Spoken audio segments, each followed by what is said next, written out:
Ready?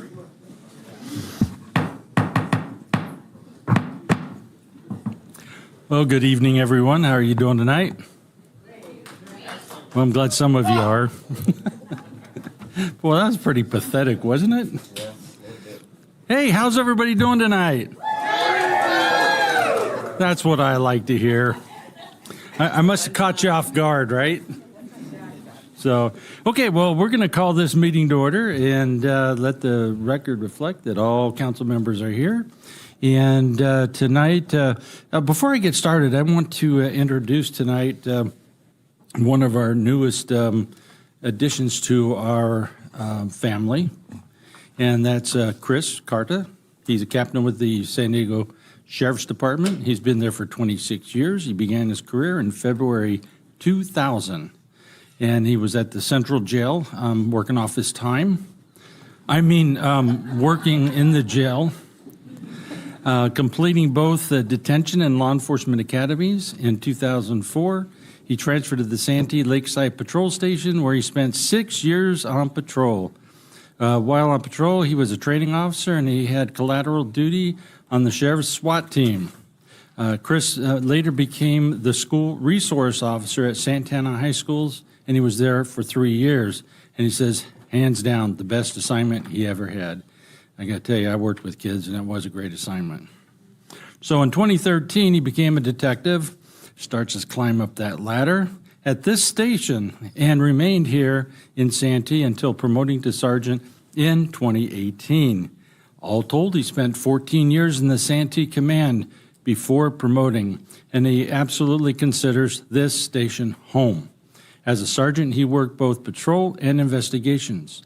As a lieutenant, he oversaw the academy, so you're the reason we have some of these issues, Lakeside Station, and 3 narcotic task force teams.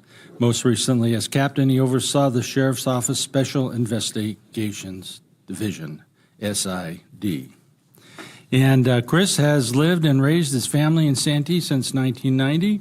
His son is currently a senior at Santana High School. It's always nice to be able to stay close to keep an eye on the kids, right? We wouldn't have any trouble from him. And so he knows his dad's a cop and can't get away with anything.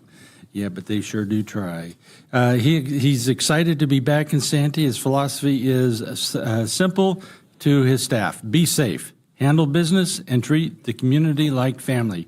Chris's priorities are to take care of people in this town, and if he must leave Santee, he better be. I don't even understand what that means. Is better than he found. Oh, leave it better than you found it. See what happens when you get smart. So, anyways, tonight the Pledge of Allegiance is going to be led by Council Member McNellis. Can I defer to a very special guest in the audience, Mr. Sam Ransberry? I'll second that. Yeah, I guess I could go down there. All right. Love you. Yeah, I forgot to wear my wig tonight, by the way, in honor of you. And then I think what we're going to do is, since Chris is new here, we're going to let him do the invocation. Wait, what? Don't worry, Chris, I got you. That's exactly the look we were expecting to see. Thank you for not disappointing. So let's all rise. Council Member Trotter will do the invocation, followed by the Pledge of Allegiance with Sam Rinsberry. I'm actually going to sit to do it because I have the microphone here. So, Oh God, we come before you with gratitude. We thank you for being a God of love who is with us now in this very room.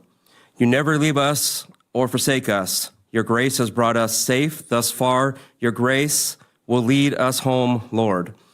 We thank you for making each of us in this room, every person we meet, every citizen of this city, and every city in its own image with dignity and infinite worth. We thank you for your calling that you have given every one of us to be good stewards of your creation, to love our neighbors as ourselves. And so we pray that you would be glorified tonight through the decisions of this city council.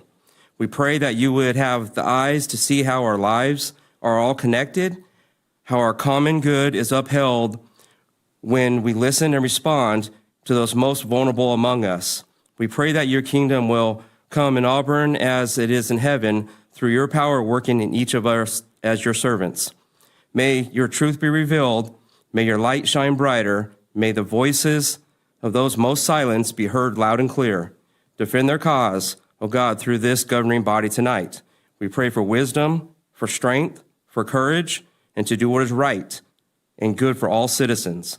May we put the interests of others above our own. May we act in love for the common good. May we be good neighbors, recognizing your image in every person here. We thank you again for this council, our mayor, our city staff, and our first responders as those who work to make this place we call home such a wonderful city. In the name of Jesus, whose perfect love sets us free from all our fears. Amen. Amen. Thank you, Dustin. Let's go, Sam. Ladies and gentlemen, and citizens of Santee, please join me in the Pledge of Allegiance. I pledge allegiance To the flag of the United States of America and to the republic for which it stands, one nation under God, indivisible, with liberty and justice for all. Hurrah.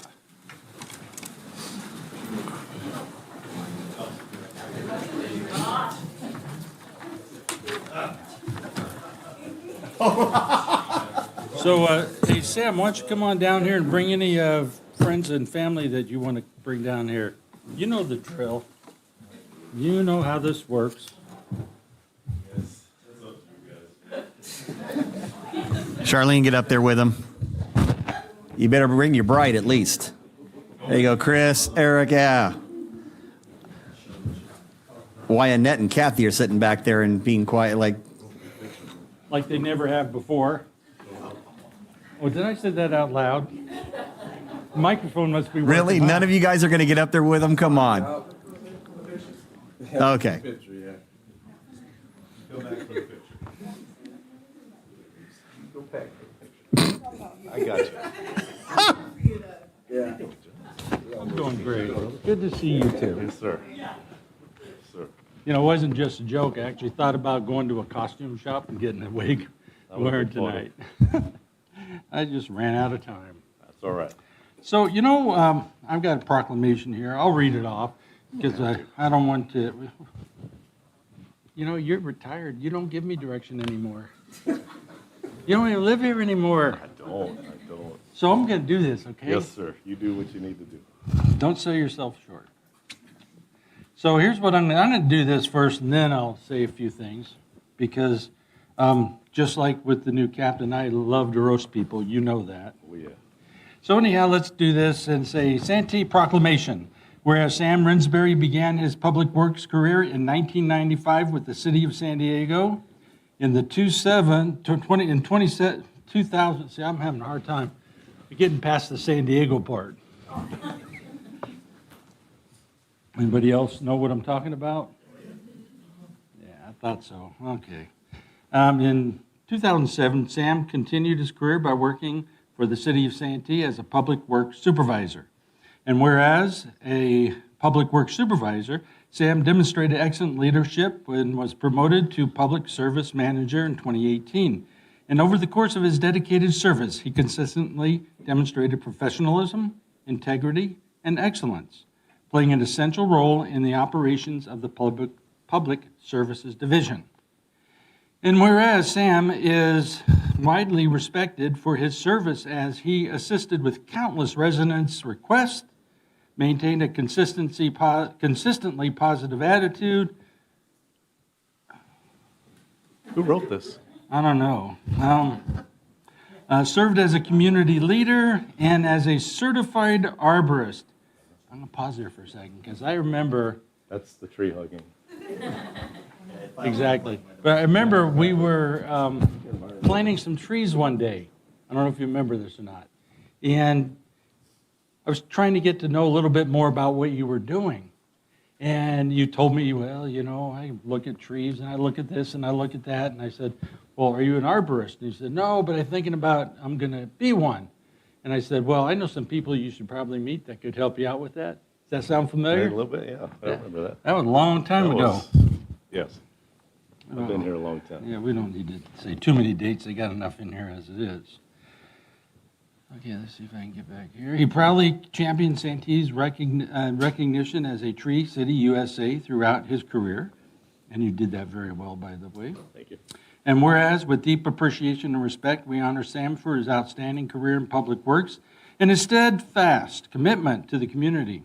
His expertise, strong work ethic, and readiness to go above and beyond have made a lasting, meaningful impact on both the department and the Santee community he served. And whereas Sam begins his retirement, we celebrate his exceptional contributions and extend our sincere gratitude for a career defined by service, leadership, and pride in public service. And whereas Sam officially retired from the city of Santee on January 7th, 2026, after 31 years in the government sector. Therefore, now I, John Minto, Mayor of the City of Santee, on behalf of the City Council, do hereby proclaim that Sam Rensberry, how did I screw that out? Received due recognition and commendation for his 19 years of outstanding service and dedication in the performance of his duties in the City of Santee, and much appreciation for his exemplary career in public service, wishing you your very best in retirement. Congratulations.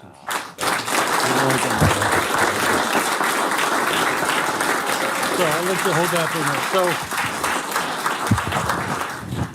minute. So here's the best thing about this relationship is that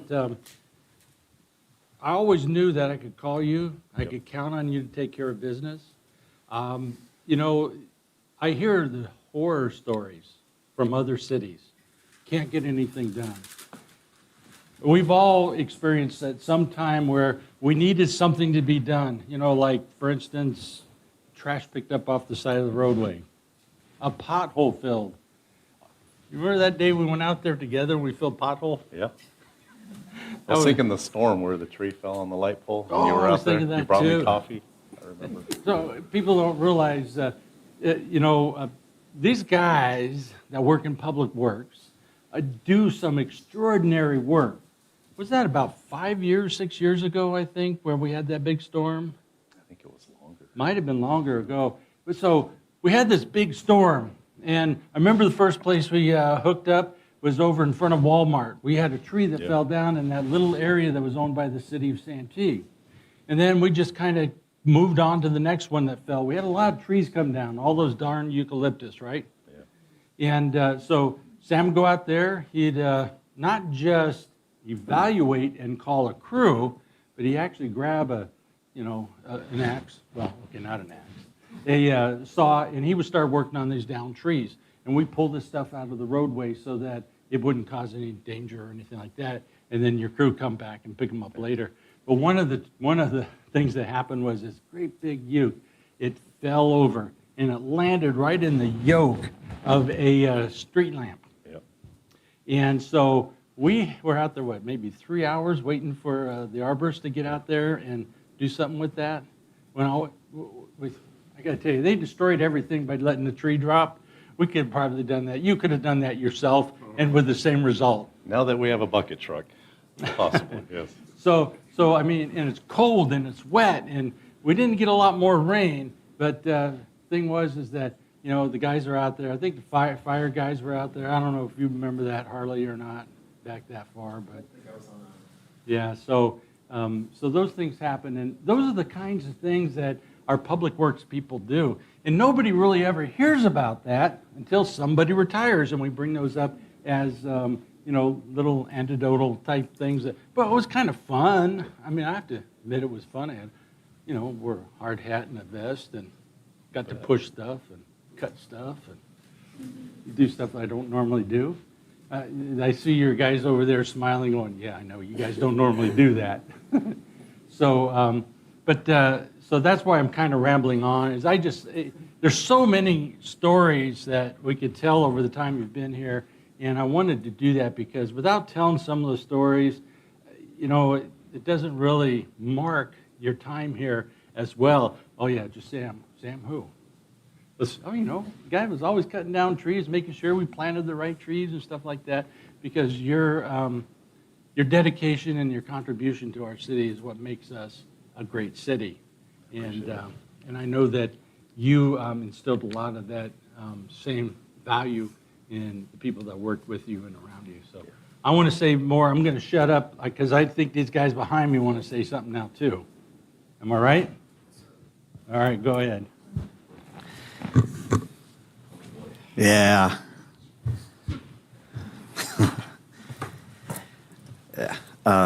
Sam's been not just a great employee of the city of Santee. He's been an incredible citizen of the Santee. And as you could tell by the people that are here tonight in your honor, you've been an incredible leader in the city of Santee. We've had some fun times together. Sam's also known, what was it, the encampment hunter? Tracker, encampment tracker.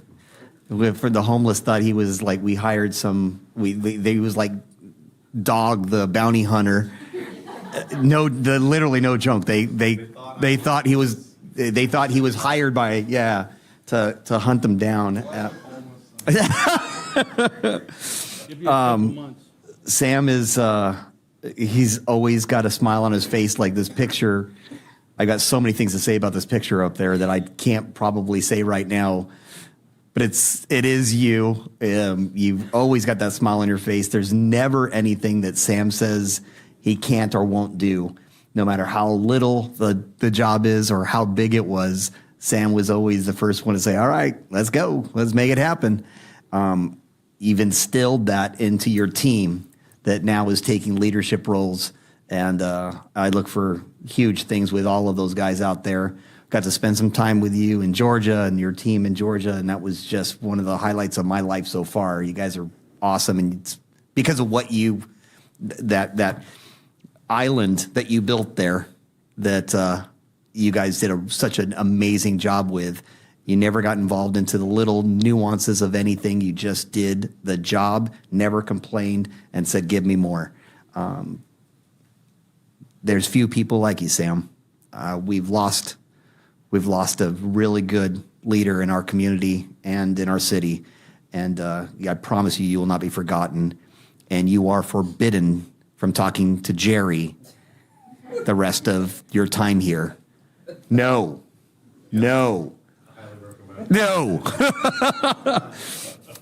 Annette and Kathy, same thing. You guys can't talk to Jerry. Or Heather. Yeah, none of you guys can talk anymore. You guys are cut off from each other.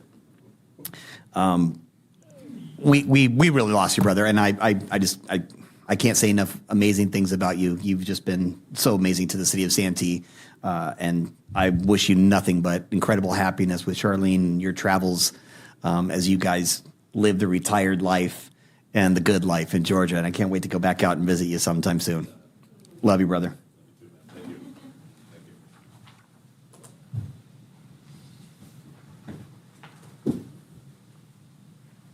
Maybe.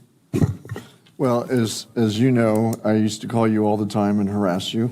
And anytime there was any service or anything going on in the city, I mean, you were always there. And it just amazed me. Councilmember McNellis was talking about that. It was always, yes, sir, I'll do it. Yes, I'll do it. And the reality is... Hold on, I never got a sir. Oh, sorry. He never, I was like, all right, Rob. I never got a sir. It's okay, here. All right. I don't think I did either for that matter. But the reality is you did a fantastic job. We all appreciate it. And it was always, we called you once and we knew it was done. So I really appreciate it. We're going to miss you. And you did a fantastic job while you're here.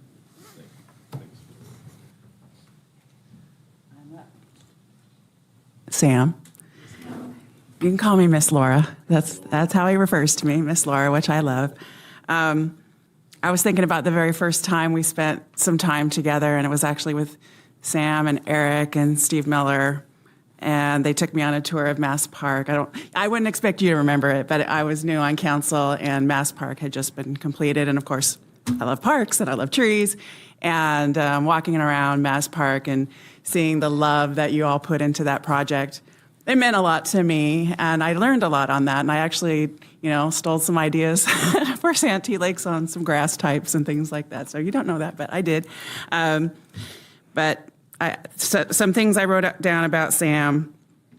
No one better at music trivia than Sam. He's beat me several times. You were tough, though. I was tough, but you're better. Definitely the best hair in the city of Santee. Everybody knows that. No, I'm giving it to you. Thank you. I love your spots on Santee TV. I actually watched a few. I told you about the tomato ones. I really like that one. It was really good. So check them out. And everybody said it so far, but really what stands out about Sam is his responsiveness. If, he's the kind of employee that right from the get-go says, if you need something, let me know. I'm here to help you, and I want to make you all look good, which you did. I mean, if something was tagged with graffiti, as soon as you found out about it, it was gone, or your team. And I appreciate that so much because for me, having a safe and clean Santee doesn't happen without Public Works, and under your leadership, you made that happen. So thank you, and congratulations on your retirement. So well deserved. All right, I think we're done. Sammy Bob. Oh, wait, you don't have anything. I got a few words. It's Got a all few words. Dustin's fault, by the way. Yeah. It is. So I tried to keep it a little bit short, Sam, but, the mayor's right. I mean, we've all been here a lot of years together. Our friendship, working together is, from the city side to citizens. I mean, building playgrounds together, planting trees, doing ride-alongs with you, with your guys, potholes. I mean, there's a lot of things that, storms, we rode together in storms too, same thing. I mean, we've done a lot of things here in the city, and always with the heart of doing what's better for the city, right? Making sure that we take care of the citizens first and foremost, make sure that we do the best that we possibly can. But, I was fortunate, obviously, probably not, I was fortunate to build a friend out of you. You and I went to quite a few 2A dinners together. We went to a lot of other, events, outside of the city because we were able to hear friendship. And so I was, I think everybody knows, taking you out to Georgia. Georgia's on your mind now, right? So it become your heart. You got a wife out of it, and the whole backstory there and a long thing. But, I'm more than happy for you and for Charlene than probably anybody that I know, because I know where it all came from, where it went to, and I've seen your history, your career here, and I knew you counting the days until your retirement came down. You knew where you were going, as far as retirement goes. You just didn't know where you're going to end up. So now you kind of hit that final chapter, and you have clear vision of what the rest of your life looks like. So I'm just so happy for you to finally count that last day down on January 7th, and I just thank you for your time here in the city and time for. But our friendship doesn't end, obviously, but it's been an absolute pleasure, man. So go get them. Yeah, I told you, you got it. Thank you. Nope, that's No, I'm kidding. I'm kidding. Is this thing on? Check. Hello. You got me, James?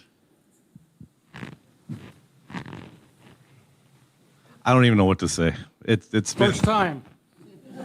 the first time Mayor Minto handed me the microphone. I think I said thank you and walked away. Remember that?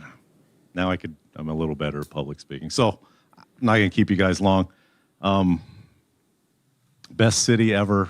I worked in San Diego for 12 years. I started out scrubbing toilets and picking up trash, and through promotions, I ended up at the landfill, and then I applied for a job here in '07 thinking I'd never get it, and they called me, and I got it, and I was terrified to come here because I had a good career in San Diego. But sometimes the grass is greener, and sometimes you got to take chances and roll the dice, and I ended up here, and what a wonderful job. It starts at the top with these guys. Mayor Minto jumped in a ditch with me on Prospect Avenue. We're trying to stuff a pipe. Me and Dustin built playgrounds. Rob would always honk and say hi. I mean, every one of you guys. Rob would wave. I built that playground with you. Rob helped us build the playground. Yes. So listen, it starts right here with the policymakers in finance passing a budget that gave our employees raises and kept us happy. And without their policy and their leadership, and it's highly unusual to have your electeds calling workers. It's kind of not supposed to be done, but we did it, and it worked great. We follow the chain of command still, don't get me wrong. We did nothing illegal, but to have the relationship with these guys up here, that's where it all started, and they trusted me to do my job. But most importantly, it's my crew, my team, my family. Family, it's a played out word. I don't know what else to call it. I love every one of them. I hired almost every one of them. That's the future of this city. We've trained them. We've worked together. I taught them everything I could. I hope you guys hit the ground running. I'm a phone call away. You're always welcome out in Georgia. Got a beautiful wife. Most people come up here and they thank their families. Like, hey, thank you, family, for supporting me while I work. Man, my family thanks you guys. You put food on my table.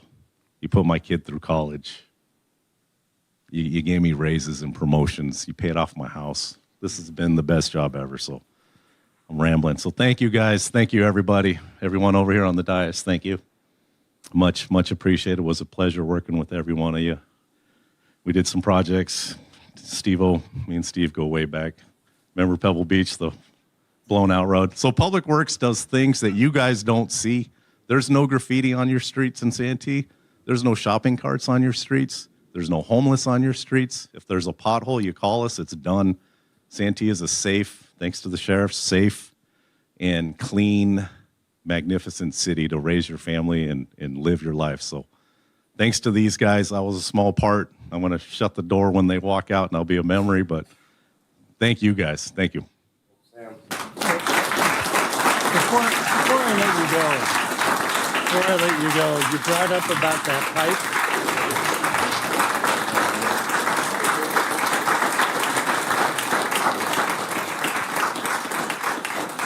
Go ahead, sit down. I just have to share the story behind that. I apologize. But here I am, and I'm out cruising on my motorcycle, and I see these guys struggling with this pipe down there at Fanita and Placid View. And I jumped off my bike, and I go over and I say, "What are you guys doing?" "Well, we're trying to get this pipe through here." Well, I said, "Well, let me jump down in there and help you then." First thing I hear, "Oh, no, you can't do that." And I go, "Well, why not?" "Well, because you're not supposed to do that kind of stuff." I said, "Well, you know, I work for the city. I'm insured through a workers' comp, I think. So why can't I do the job?" Really? Yeah. So bottom line was, we never did get that pipe in the ground. You remember that? We ended up having to, you guys, not me. You caught that, didn't you? Came back, you guys dug up, probably about 60, 80 feet, put in all new drainage and everything, and it made it one of the best things that neighborhood had down there in a long time as far as drainage. But I always remember hearing those words, "You can't come down in this hole." And I go, "Yes, I can." And I did. So, but thanks for all those opportunities to do that kind of work with you. Get out of here now. Oh, let's get everybody up there for a picture. Everybody come on Guys, up, come come on up. up. Come on, all of his friends, everybody come on up. Get a picture with Sam. Yeah, all of you.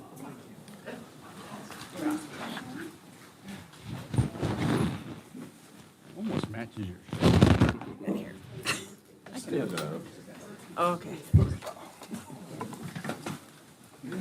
Actually, scoot down. I am not standing as tall as I can be. I am standing on a chair. Ready?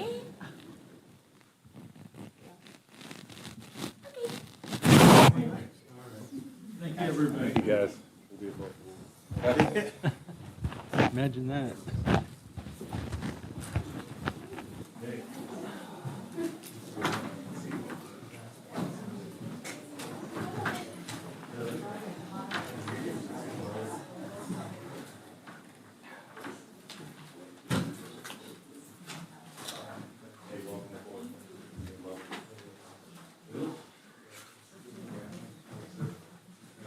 Let me shake yours, Sam. You should You, hey, no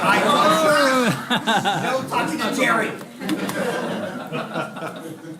James. Yeah, oh, he's way off from that. It's okay.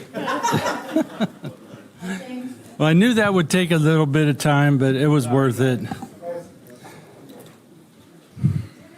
If you can't tell, he was definitely one of the beloved. He's done a lot for our city. All right, let's move on to actually getting some work done here, and that'd be the consent calendar and the rest of the calendar. And we have any items to be added, deleted, or reordered? Ron? No. I'm just, No. Justin? No, Mr. Mayor. Rob? No, sir. Wendy? Yes, sir. No, Any sir. speaker slips? Thank you. Do I have a motion to approve? make a motion to approve. Okay, I have a motion Second. by Laura, second by Rob. Please vote.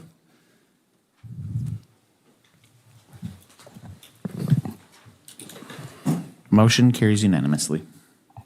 Thank you. That takes us to our first round of non-agenda public comment. Speaker slips. We have one speaker, Peggy Meredith. Come on down, Peggy. Okay, my first time here. Welcome. Thank you. To the microphone, Peggy. Oh, yes, Yep. I will need that. There we go. Thank you. Mayor Minto, council members, and community members. My name's Peggy Meredith. I live in the county, though I do have family here in Santee. I'm here tonight to invite Santee residents to join us as we stand up for democracy here in Santee. You may have seen us, hopefully honked in support, at our group, which has been meeting since November on Wednesdays at Trolley Square, Cuyamaca and Mission Gorge Road.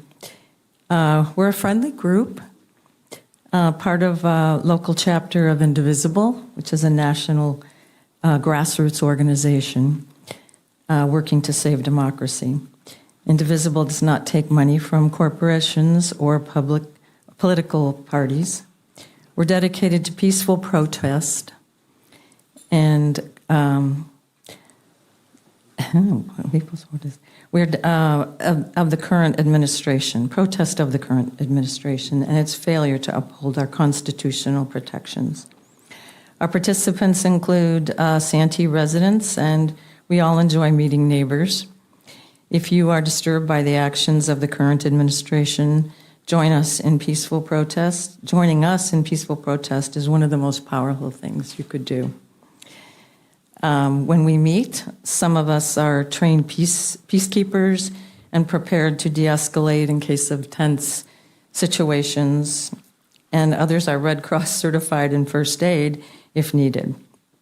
We're also, we've also informed the local sheriffs of our activities, and they have been supportive. Fortunately, we've had little need for all these precautions. And we just go out and have a good time together and speak up for democracy, wave our flags, see our signs. Anybody seen this? Raise your hand if you've seen us on Wednesdays. No, you're not out driving around Wednesdays between noon and 1:30.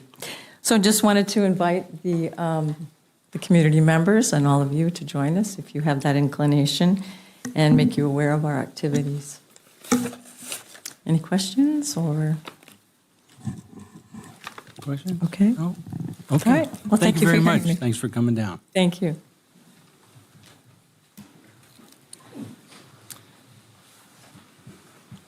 All right, that takes us to item number 6, which is a continued public hearing to assess community development needs and to solicit proposals for program year 2026 Community Development Block Grant, also known as CDBG, and home program funding consistent with the consolidated plan, and finding the action is not subject to the California Environmental Quality Act.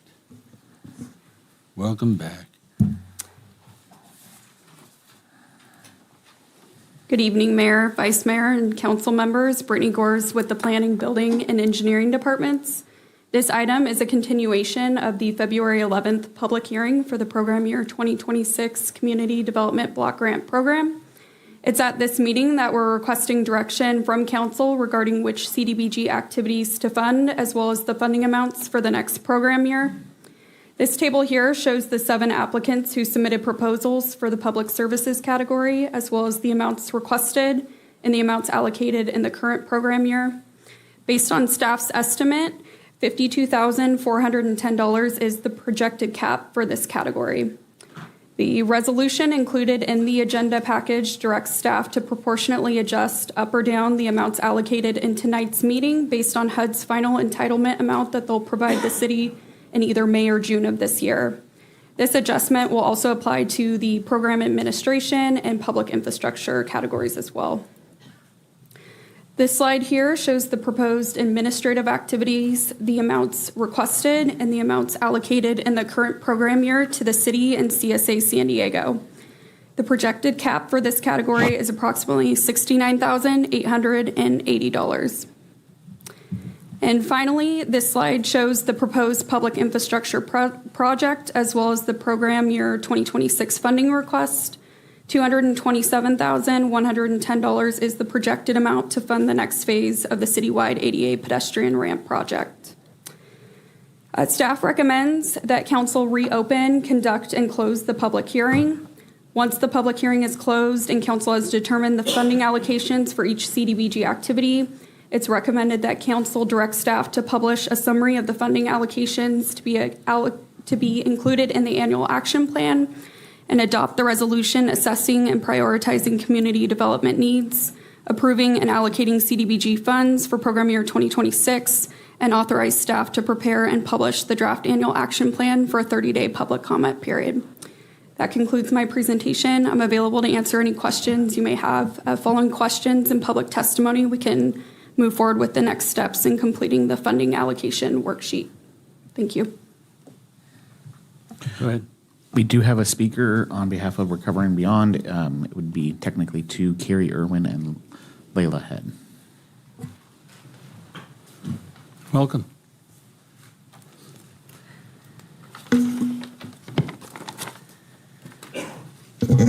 Good evening, Mayor and members of City Council.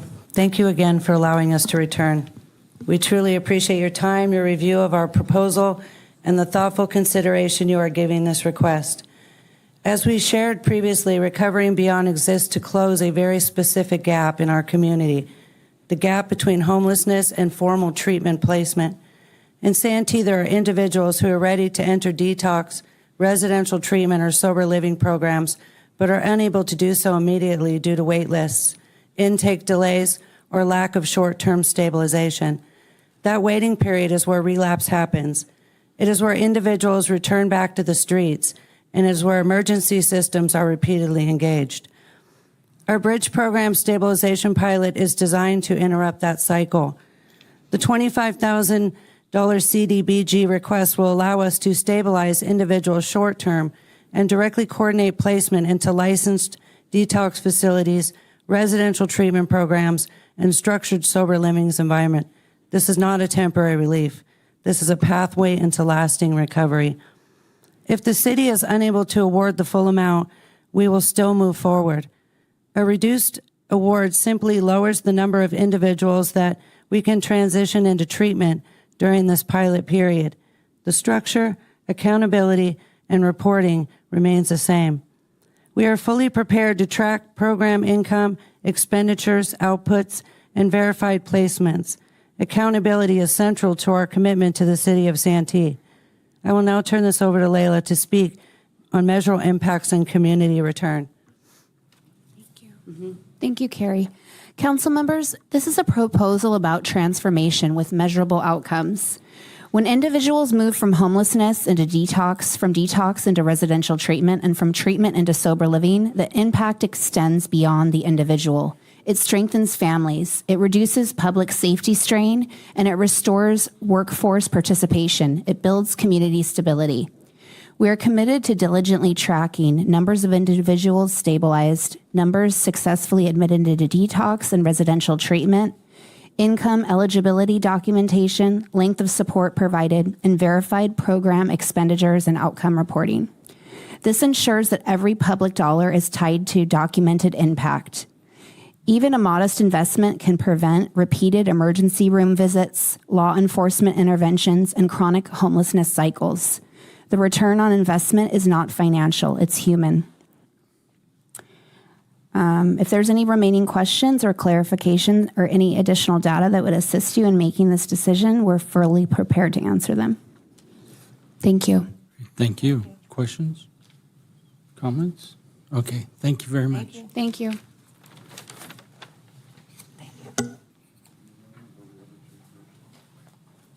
What other two?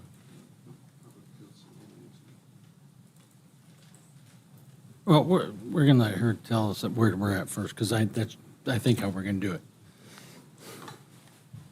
Go ahead.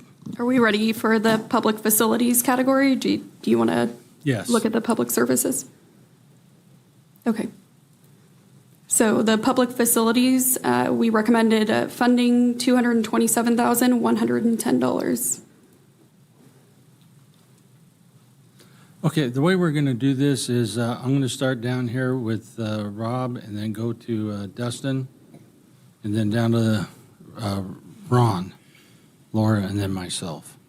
That way we get balanced out on either side first. So, Rob? What's the recommendation for the remaining balance? The full balance, the 227,100. Then that, that's what was, so what's available is 227. Correct. Okay, I'm sorry. I thought it was 244. All right. Okay. So obviously, yeah, 227, 110. $227,110 also. Same. And the same.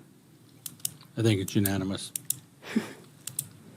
And Counselor, remind me, we can take these votes all at the end of doing this, right? That's right. You go through and you do these processes where you fix your decisions, and then you have one action approving the whole thing. Okay, so next we have program administration for the city. We recommended $47,880, and CSA San Diego $22,000. Move staff recommendation. Dustin? Same. Staff recommendation. Ron? Same. Okay, And I as well. unanimous. Thank you. And then the final category is public services. Now's where it gets fun. The tough one.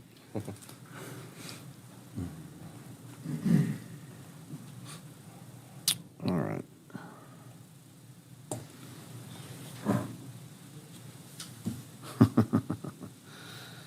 Yeah, this is always tough. Now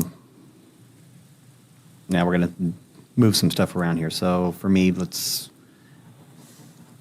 go to elder help to start off with, and I'll do 7,000 there. That was 100. Hold on, 50, and our 52,410. Okay. Let me rephrase that. Make that 5,500 for elder help. 6,000 for Meals on Wheels.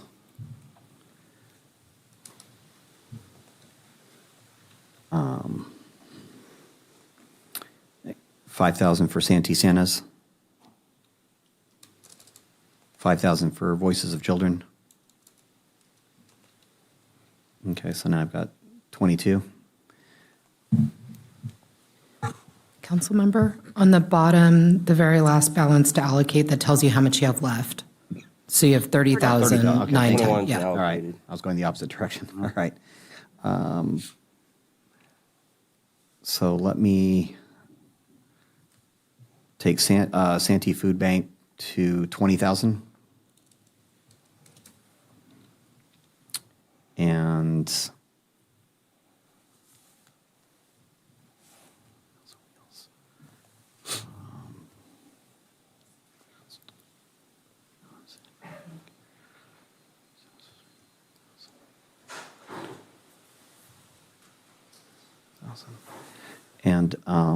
go to East County Transitional Living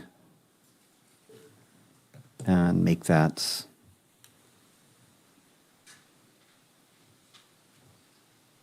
$5,000.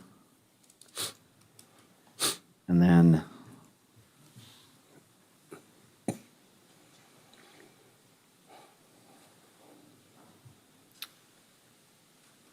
put the rest on Santee Food Bank. The 910 on Santee Food Bank, please. Thank you. Ready? Yes. Elder Help, 7,000. Meals on Wheels, 5,000. Santee Santa's, 5,000. Voices for Children, 5,000. $30,410 on Santee Food Bank.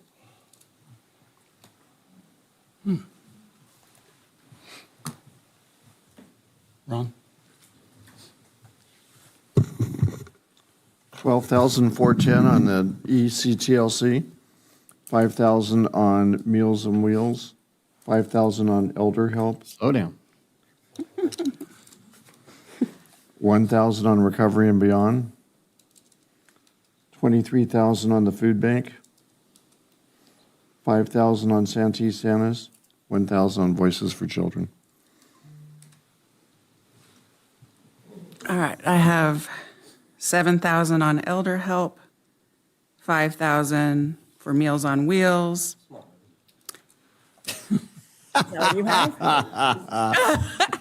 Say, smart lady. Smart man. You just got the 5,000 on Santee Santas, 6,000 on Voices for Children, and the remaining on Santee Food Bank.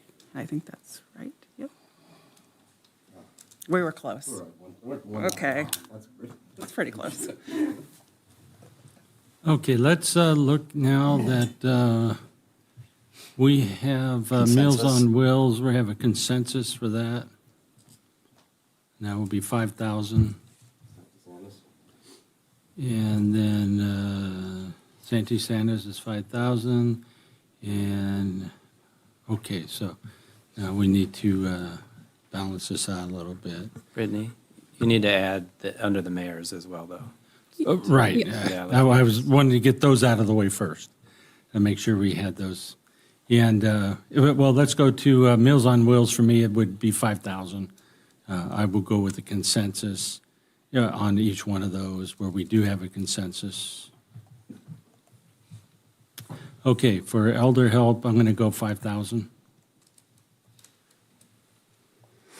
And then on Voices for Children, I will do 5,000. On, Yeah, we have three. well, I was going to wait till I was finished, but we can do that. That's fine. I'm easy with that. And then let's go to ECTLC. I'm going to do 5,000 on that. And then we'll go down to Food Bank, and I will do 20,000 on that. And then, let's see. Let's go ahead and put 5,000 on Recovery and Beyond. And then let me see where I want to put the remainder. I will put that on the Food Bank. The 2410 on the Food Bank. Okay, so where do we have to, we have a consensus on Elder Help? We No, have- we're short on that one. Raw, I'll move mine to 5,000 okay. and put the 5 on the Food Bank.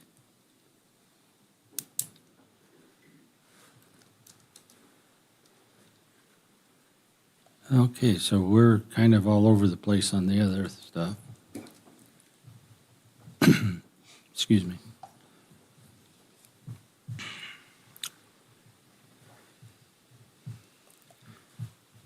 Rob? Sure, any- yep. I've got the Meals on Wheels.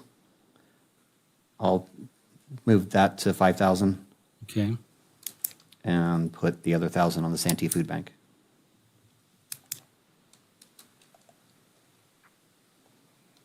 Dustin? Changes? Not yet, because it's going to make the food bank go up, so no, come back. I only have to choose to move from. Okay, because you have Santee Food Bank and which one to move from? Elder Health and Food Bank. I want to put that. Right, okay. I don't see how we're close to the food bank. Ron, do you Yeah, agreed. want to move something? Yeah, agreed. So if you move on 50,000, it goes up. Yeah. It makes it- Well, I'll take East County transitional down to 5,000 then. And then, yikes. You got Voices for Children. Yeah, go ahead and go up to 5,000 for Voices for Children. And then, what's that left? Santee Food Bank. 3410 for any So place else. 26,410. All right. We're getting 26, closer. 410 on the food bank. So Mr. Mayor, looks like we have a consensus at East County Transitional. Correct.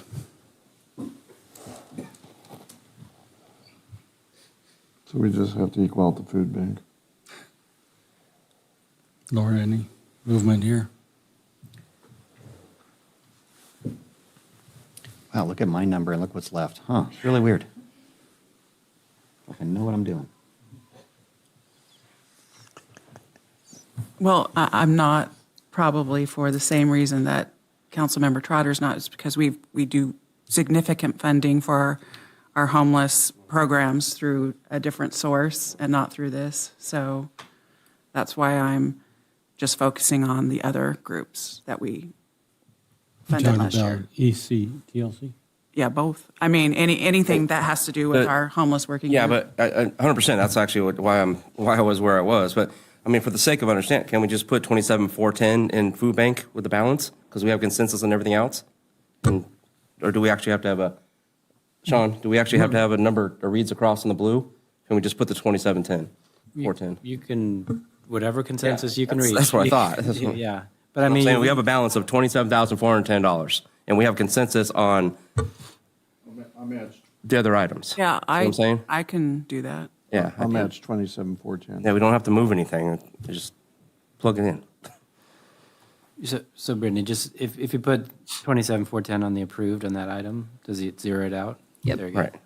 If that's, and you don't have to readjust the blues. Right, we don't have to readjust it. It's just that would be the consensus, would be the approved. So we have a consensus on 1, 2, 3, 4, 5, 6 items. Correct. Okay. Motion to approve. Second.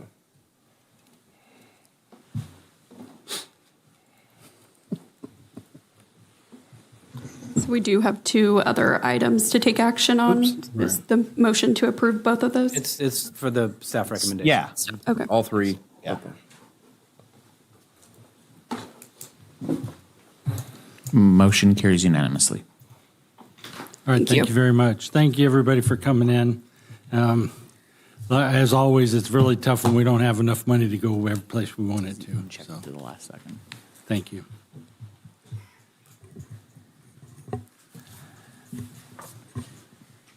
All right, that takes us to new business. Item number 7, which is fiscal year 2025-26, operating budget update and resolution amending the fiscal year 2025-26 budget. Heather?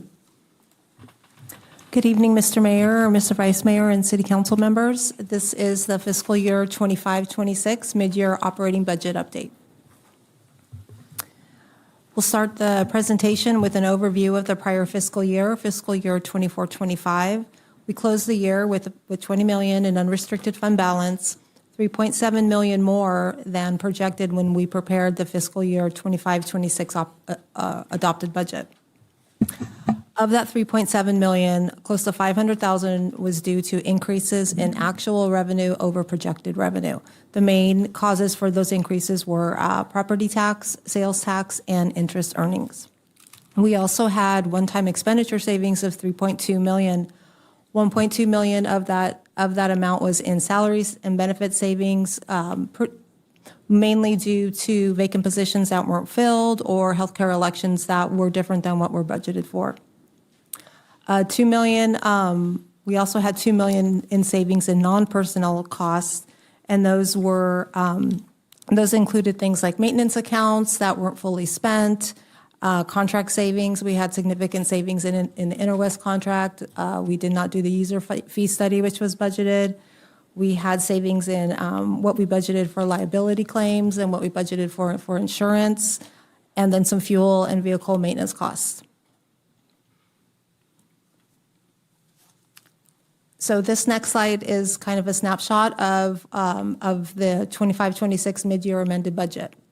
We are projecting 65.2 million in revenues for this fiscal year, expenditures of 64.8 million. That leaves us with revenues over expenditures of $430,000, which is a balanced budget. Other items in the budget include other financing uses, which are transfers. So we've got transfers to other funds of 1.5, and these transfers include transfers to like the vehicle replacement fund and other city funds, and then transfers to the capital improvement program of $4 million. Excuse me. Also included is the additional discretionary payment made to CalPERS of $600,000.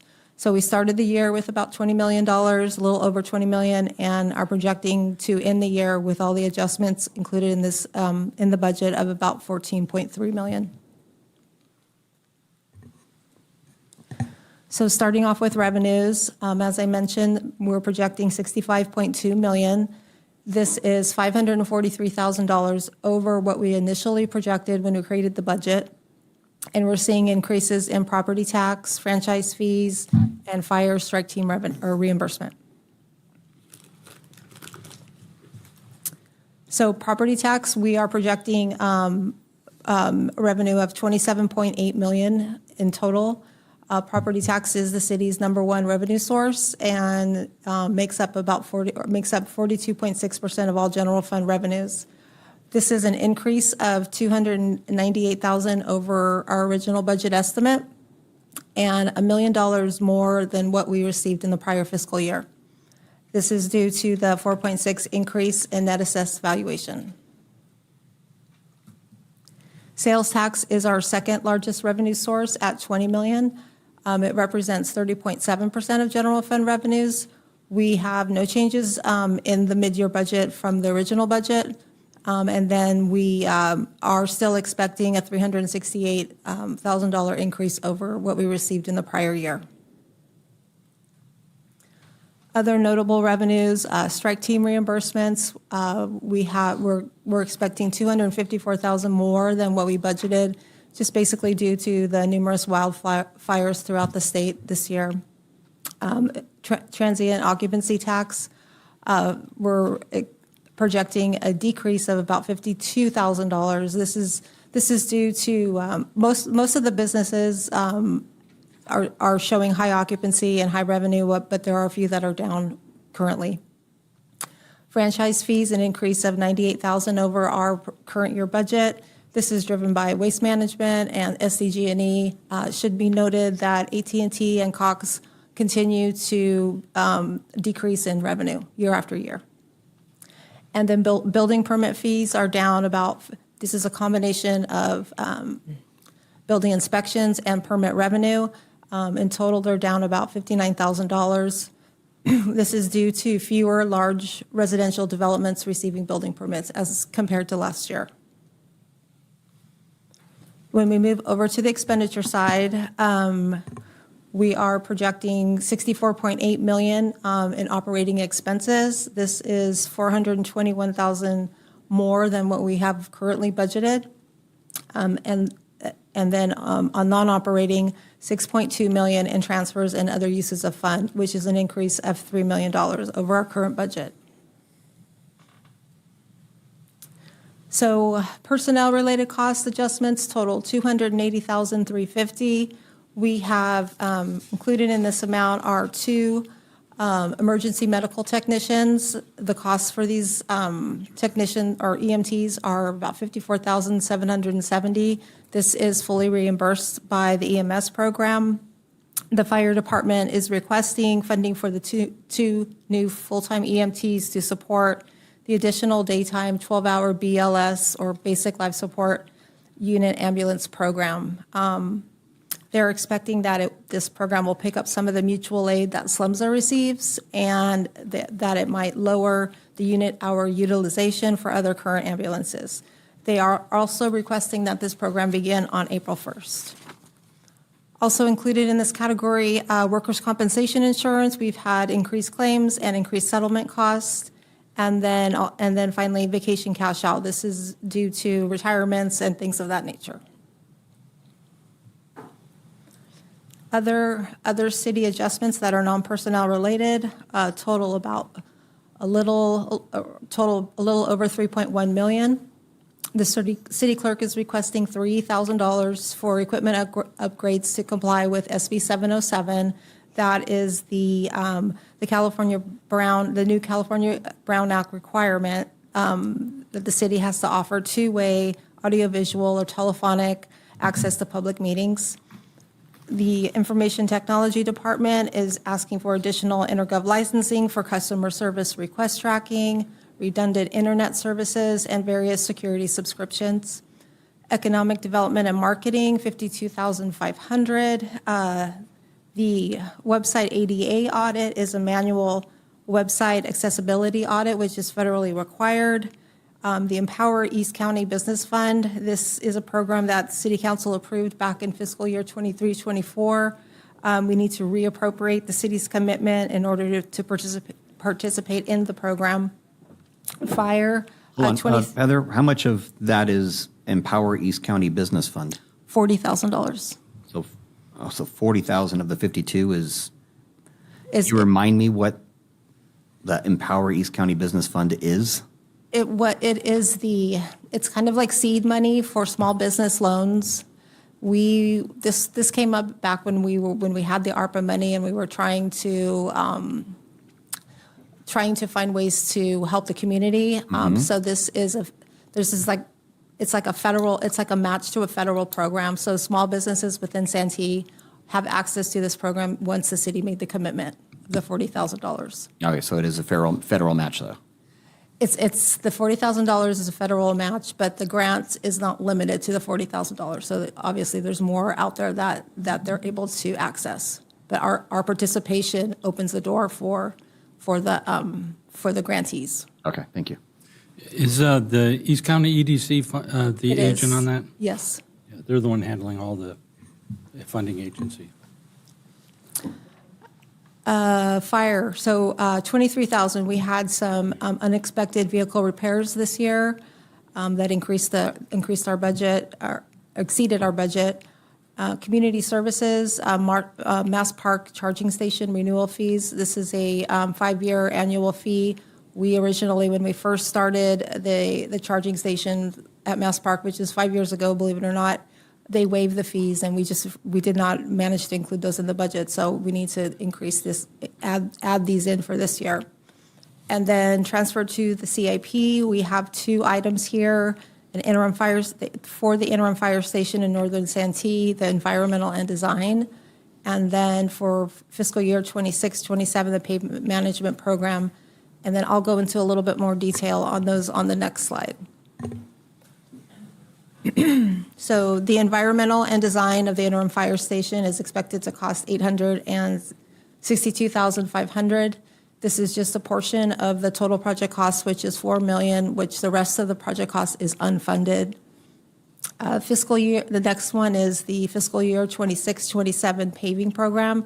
The amount in the proposal is $2.2 million. This would make up the deficit in the fiscal year 26-27 paving program that would bring the available funds to the $4.55 million, which is the amount that's required on an annual basis to achieve an overall PCI of 7, according to the pavement management report that we heard last meeting or the meeting before. With this 2.2 million, staff recommends using these funds for resurfacing of Cuyamaca Street, which is a $2 million estimated project. The reason for this street is due to high traffic volumes and the proximity to a school. I've included on the next slide the City Council's list of priority streets for discussion of any other potential projects instead of Cuyamaca. These are the City Council's remaining proposed streets, and you can see Cuyamaca there is the second one down, and the total project cost of that is $2,033,000.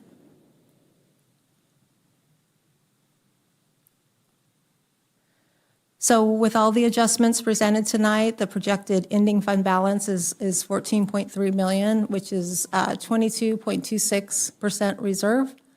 Amount available over the City Council's 22% reserve policy is $38,500, which is a lot less than what you guys are used to. But we went ahead and added those two CIP items because, you know, in the past, it's been your practice to allocate excess costs to capital council priorities. So,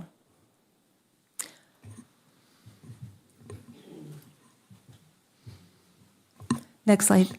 And that's the end of the presentation. I'd like to open it up to City Council and the public for comments and discussion. Thank you, Heather. We do not have any speaker slips.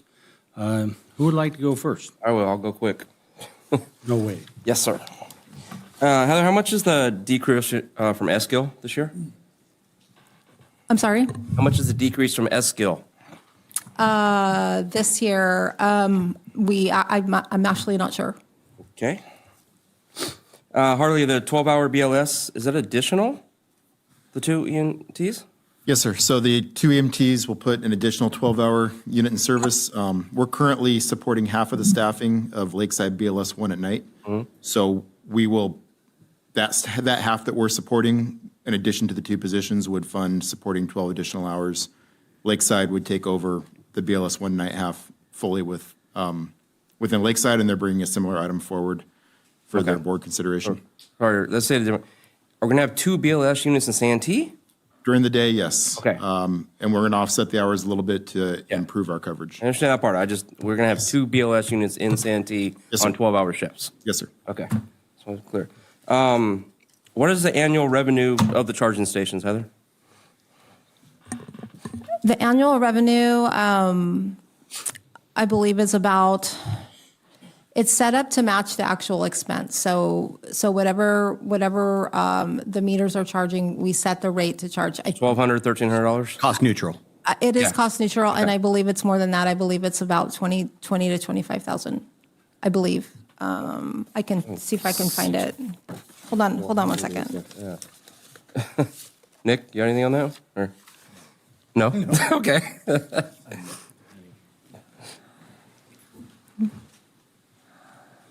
Some of the fees that are charged on that when we installed it with the park include the original construction cost to add them, because EV chargers was a requirement when we built the facility. And so when we structured the fee, we're a net neutral for cost to SDG&E on the electrical cost, but we do gain revenue to pay back the original purchase price of the charge stations over a 7-year period. Okay. Yeah, so I thought there was a difference or something. Okay. When you actually answered the business fund one in there. That's it, Mr. Mayor. Great, thanks. Answer my question. You have anything else? I do. Ron? Sorry. Or Laura. It's not really that long. I just want to talk about, well, congratulations to the city of Santee on a favorable budget, as always. It's great to see. A little bit more information on the remaining streets for city council, and I'm fine with moving forward with Cuyamaca next. It's a big investment, and you're right, a lot of high traffic. Same with Mission Gorge, and that road is pretty torn up as well.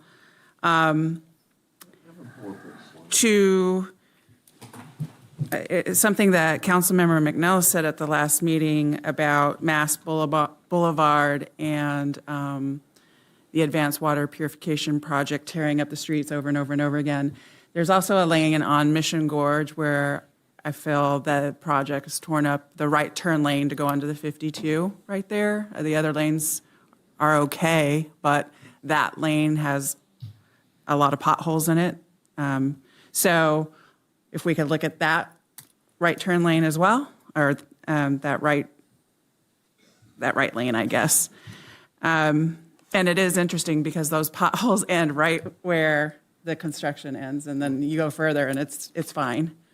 And then also, Councilmember Trotter brought up something last meeting that got me thinking, and you know, it's great now that we've had time to review the PCI report, and the goal is to at least get to 70.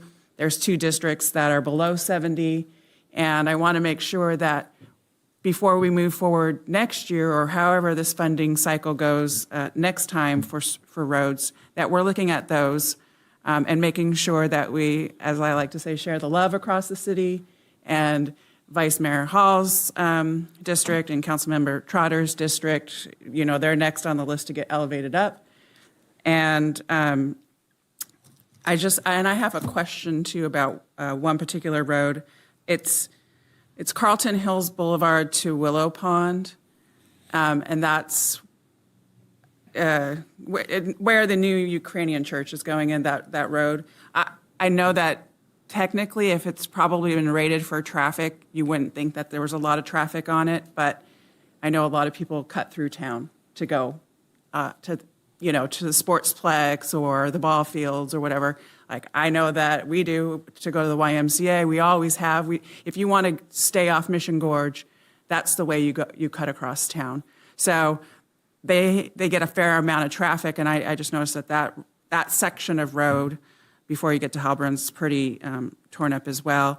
And I think I heard someone say from staff that, well, there's a long-term plan with that road, maybe to tear. Councilwoman, so you're on Carlton Oaks between Pike and Stoyer. Does that sound correct? No. Yeah. But on Carlton Oaks down to Willow Pond, isn't it? Where you would. It turns into Halburn's. It turns into Halburn's. Right. That's Stoyer's on the left side, and then what's the street that goes into the community there?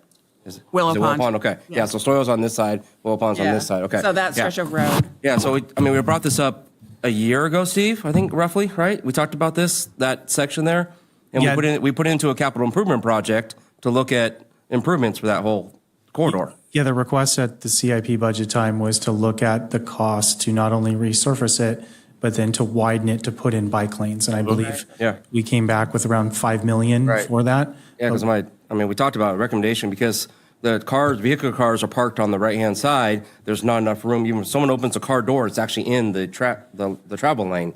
So it's narrow the median, basically, move the travel lane to the left a little bit, and then put a bike lane in between the travel lane and the parked cars. So it becomes a buffer zone, really, too. But I mean, the trees have tore the road up so bad. It's really the trees, right? Mostly. Mostly, there's been trees that have lifted it, but to be honest, the pavement there has hit its useful life expectancy. It hasn't been done in 35 years. And it does get more Probably traffic 30, than a traffic study would have done. I mean, it's a highly traveled road. So I just wanted to For a find out one-lane what the road both plan ways, was with it is, that. you're right, it definitely gets a lot of cut-through traffic. Yeah. 100%. I'm guilty. Yeah. We all are. Yeah. We've been doing it for 30 years. Yeah, so Exactly.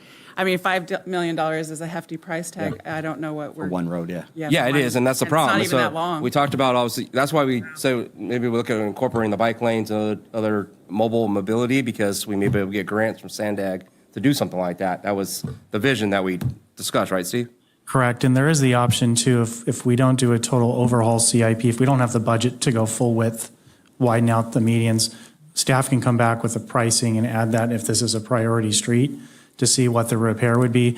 Most likely that repair is going to be a 2-inch grind and overlay. Right. I had sent a list a while back, actually, one of the last council meetings. Yeah, I mean, we put it in a capital improvement project, so it's there, but obviously unfunded, so. Yeah, I don't know. for So- 30 years of that, so.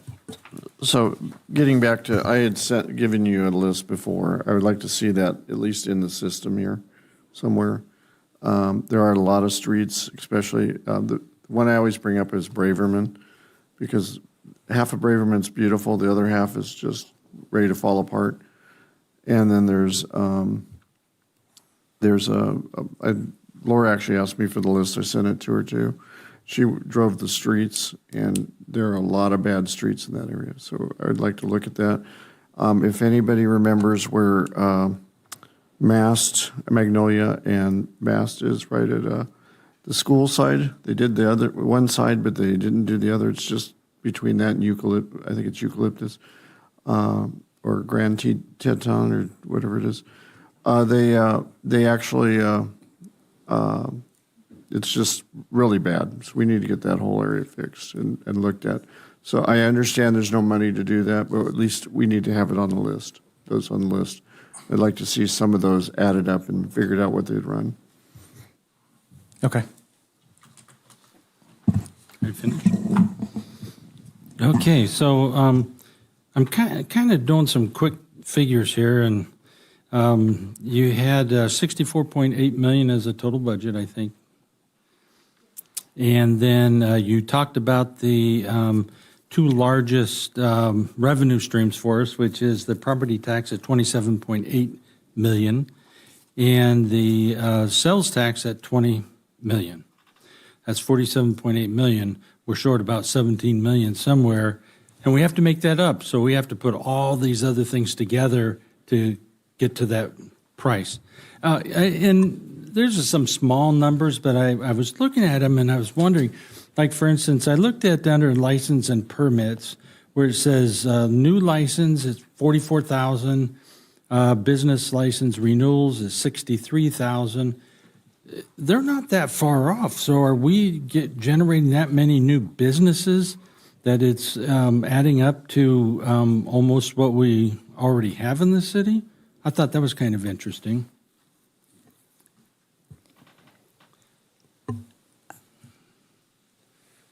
Any anecdotal even? So a lot of times, new businesses will be contractors or people that are coming into the city for, they're not necessarily a Santee-based business. So they're coming in to do work on a project, or a developer or a consultant or something like that. The business license renewals, those would be the in-city businesses. Mm-hmm. And then on the home occupation permits, new and renewal, we've had probably, just about half of the value there is new. So are we opening up more occupations for, or businesses for home businesses? It looks like that we are, yeah. Businesses could be coming and going. I think that you can look in the prior year. I mean, the numbers are pretty in line. New people come in and do home occupations, and I guess maybe others drop off. Okay, the reason why I'm actually, I know it's not big numbers, but the reason why I'm talking about it is because it made me think about all this marketing that we're doing and talking about bringing business into our community. Because even though it's not big dollars, eventually they start adding up to better dollars. And so I think maybe if we at some point in time looked at what's the nexus for driving those businesses to our city, is what else can we do to bring even more business? And I know Pam, she has a list of every doggone, piece of property in our city that's vacant or otherwise where we have businesses. And, is there a way for us to, for instance, bring Hooley's restaurant to Santee now that they're going to be leaving La Mesa? And or is there another, upper end restaurant? Or what kind of other types of businesses are we going to be able to draw here? Because every penny counts. So it's just like when you're budgeting at home. you have to cut somewhere, or, go out there and, make a few extra widgets, and we don't get to make extra widgets, so our widgets are really bringing business, in my opinion. Providing more customers. Or providing more customers, yeah. Providing more customers, they will come. Yeah, so. Only one way to do that. Yeah, it's just so, intertwined to get all that marketing and business done. And that's the only reason why I picked out those two things, because there's lots of other things we could have talked about. But I just wanted to bring that up. And when you look at it, budget like $64.8 million, that's only about $1,080,000 per resident. And we can't ask each resident for $1,080,000. That would make it just too easy, wouldn't it? So, you have that? You have that in the bank? Okay. I'm trying to protect you here. All right, so great job. I really enjoyed hearing about this. And thanks. I'm sorry I didn't have those questions for you before, but it just came to me. I just thought of it tonight. So that's the only reason why I was asking those unexpected questions. So anyways, do we have anything else, guys? Okay. And so what's the action we want to do on that? Thank you, Heather, for a great job as always. Oh, thank you. The recommendation is to approve, there you go. Move staff recommendation. I have a motion, second by Hall. I don't know if you caught that or not. Please vote.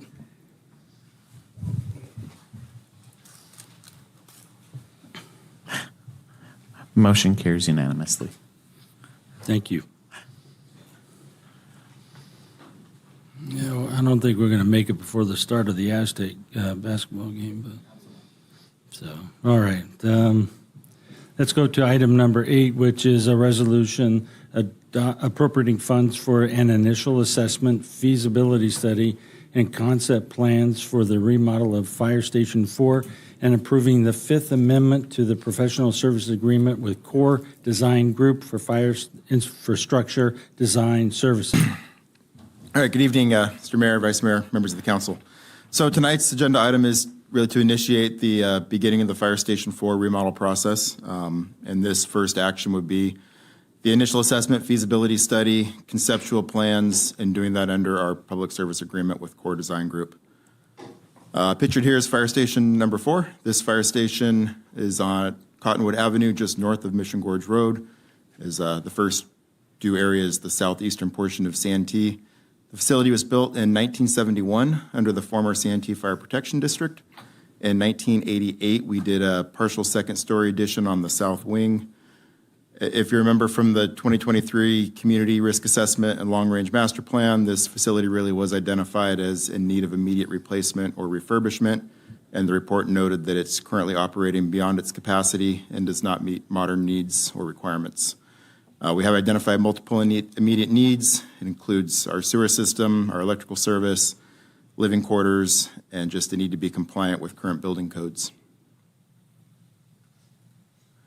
So in 2023, December of 2023, Council authorized a multi-year, multi-phase professional services agreement with Core Design Group for the fire station infrastructure projects that at the time were in the adopted 24 to 28 capital improvement program.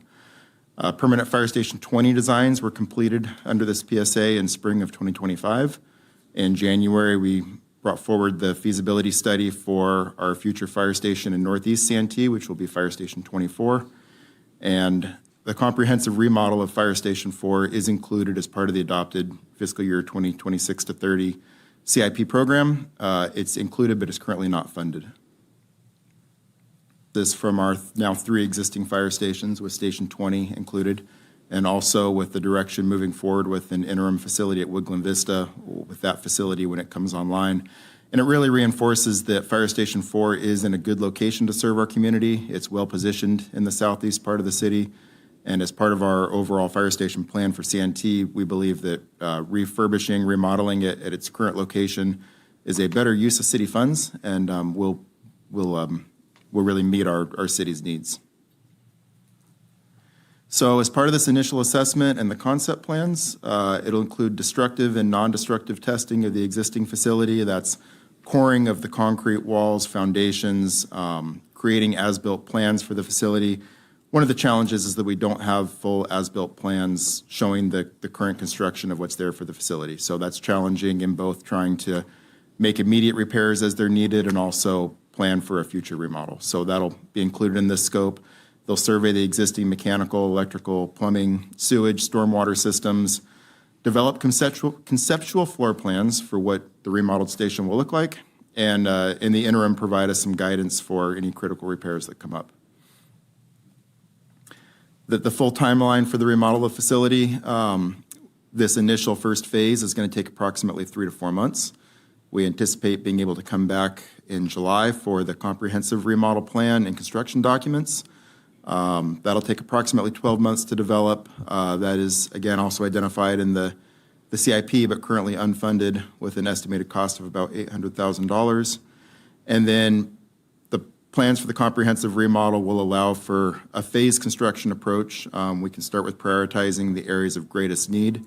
And the full remodel is estimated to cost up to $15 million. That is also identified in the CIP, but currently unfunded.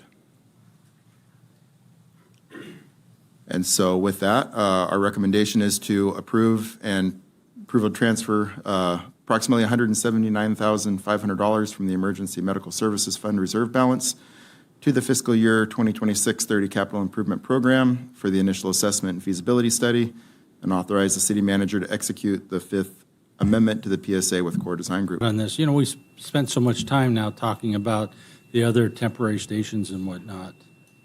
And we're talking about $15 million at the end of the day when, we have a completed refurbished building.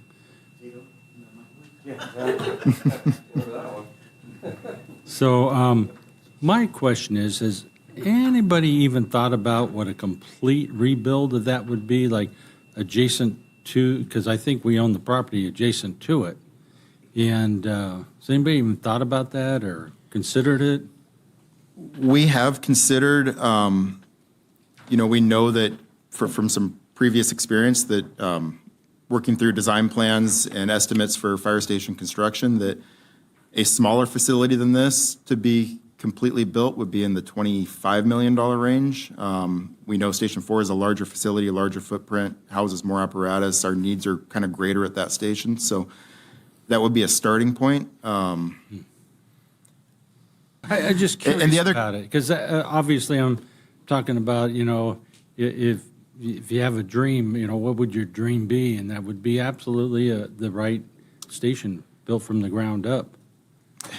There are similar stations in our area to this station that have had comprehensive remodels. Lakeside Station 3 is one off of Lake Jennings, El Cajon Station 9 off of Marshall. And Core Design Group actually was involved in the remodel of both those facilities. And they really are well-built, refurbished stations that are meeting their agency's needs. So with the interim station at Station 20, the need for a station in Northeast Santee, we feel that it would be more effective to refurbish this one, do a high-quality refurbishment, and that using those funds for the other needs in our community with our other fire station infrastructure is probably a better plan. We think a more viable plan moving forward. Is by doing this and then adding in the other stations, is it going to reduce the number of people that will be there? Because I know one of the problems that we have, or challenges, is some overcrowding. It's certainly a challenge. We have 13 people there now. We had 8 back in the early 2000s. The squad turning it into an engine and moving those personnel. So it would reduce by 2, but our needs are still quite a bit greater at that facility than they were when this was built back in the 70s. I'm not naive to think that you're not taking that into account when you do refurbish, that that you're going to be able to staff this and have it, more comfortable, living spaces or whatever needs to be done there. So, because my concern still is you have a staff impacted facility, and what does that do to the morale of staffing? No, it's a very good point. We believe we right now, we've really maximized what we can put there. I absolutely maximized, if not overextended a little bit. Putting an additional engine in service will help alleviate a little bit the call volume coming out of that station, and will reduce a little bit. But we also need to prepare for future expansion. That's one thing that permanent Station 20 will give us that we currently don't have at the interim, is a much greater ability to expand our services from that station. That station, although it's in southwestern Santee, it provides some overlap to Station 4. So we believe the footprint will work. One of the things that Corps is going to provide in their concept plans is essentially a remodel option with the current footprint, but also the potential to expand to a full second story on the south wing. So, some of the immediate needs are the deficiencies in what's existing there and addressing those. But it will also allow, our plan would be that we work on the north wing first. That's where the living quarters are, the kitchen, some of the sewage system issues that we're having. And then as more funding becomes available, we'll have the option of a full second story remodel over the southern section that would allow some greater room for expansion if we choose to go that way. Okay, great. I guess maybe Steve or Sandy, question I would have for you is that I know that when we start talking about adding second story to a lot of buildings, a lot of times the actual original bones aren't there to support a second story. So I want to make sure that we're looking at this very closely, because if there is the opportunity to do that, even if we have to spend a little bit of money to make the bones accept that later on, am I even close in calling that? No, you're correct. In the initial walkthrough, when we had Corps meet with staff and fire at the station to look at it, it's a masonry structured fire station. It still was constructed with the size of masonry, steel, and concrete that would be typical for today's construction. They were pretty confident that they could use and build off of that to do additional add-ons to go up, not only on the south side area, but even on the north side could be a potential. One of the areas for council members that have been in that station is the dorm areas is very, very small. Their initial thought was to maintain that masonry section, but blow out towards Cottonwood Avenue. We have a very large landscape planner, but they could bring the dormitory areas out almost another 25, 30 feet, which would substantially increase the size of the dormitory areas for the firefighters. That would give the space that modern design would require. The structural engineers, when they did walk through it, saw that the add-ons that were done in the 70s and the 80s did have seismic bracing. So the right people were doing the designs back then that they felt that they could build off of that. And most of the core masonry concrete areas, at least from exterior and interiors we can look at, seem to be pretty solid. It's just really our pipe leaving existing wiring and things like that. It would be basically maintaining the shell, building off of it, going up and out, and then rebuilding everything inside. You mentioned the wires. I'm sure that's going to take a higher capacity transformer for that also to run everything that we have that will go in there. Yeah, the existing station's a 600 amp service. It's most likely going to have to go up to a 1200 amp. It'll require the emergency generator then to be revised to a bigger one so we have more power. The anticipation is to have the electrical sized large enough for any other expansion. We have the fleet shop that is kind of fed off. It would make sure there's available expansion on power, that at a later date, if we chose to reconstruct the shop, that was accounted for with the remodel. I appreciate the response. There's no way I would think that you weren't looking at all those. But anybody that's watching, on TV or whatever, would probably want to maybe know about that because they maybe don't have the same kind of experiences we have here. So I want people to know that we're going to do the best we can to take care of them, not just short-term, but long-term. Correct. Okay, with that, council, any other comments or questions? Yeah, I want to make a comment. Harley, thank you very much, man. You continue to do a good job of being a good steward of the taxpayers' money. On a lot of other organizations may have gone to look for the Taj Mahal and just what more can we do and how can we make it bigger and better for us. But the reality is you are looking at not just this one location, you're looking at the benefit of overall coverage with the other temporary and someday in the hopefully near future permanent structures as well. So I truly appreciate the cost savings that you're looking at to try and accomplish with this one in order to have more coverage and better safety overall for the community of Santee in the future. So I just wanted to recognize you for that and say thank you. Thank you. And I looked at the wiring, and it was scary. So we've got to fix that. I'll make the motion to approve. Yeah. Yeah, saying similar here. I mean, we need to. You guys all know this, so I don't need to beat looking at everything that goes into it, what the future looks like. That we're planning for the future. I know, Steve, you will. Harley, for 5 years, when we talk about a plan, right? So that's what I'm kind of getting to here in this. Is that we need a plan to go forward with. So you're tasked with this now as the fire chief. You need to develop us a plan so we can go forward with it. We can't just talk about it forever, right? So picking the place, that was the biggest issue that we had in the last couple of years. Is this the right location overall? I think we've exhausted all our resources to make sure this is the right location, right? So if this is truly the right location, we need to get a plan to go on. So if it's remodel, then whatever it is, or new, it doesn't matter ultimately, but we need a plan that we can get behind and execute this, because it's long overdue. We've been dealing with this for 10, 15 years of just putting a couple $1 million into this building, $2 million in this building. To Mayor Mental's point, we just keep putting money in this building and a Band-Aid almost, in a lot of cases to keep everything running. But at some point, we got another couple $100,000 going in just a study into design, right? But we need an actual plan. So we got that with Station 20, right? We have an actual plan. We know what we can do there. Now we need this to be an actual plan. So let's go forward. Sir, thank you. Mine, I don't have a high-level comment like that, but I gasped when you said you didn't have as-built for the building. So thank you, Steve, for going into more detail to make us feel comfortable with a remodel, because I would, without that, you don't know what you don't, what you have. And I'm glad that CORE took a in-depth look with you.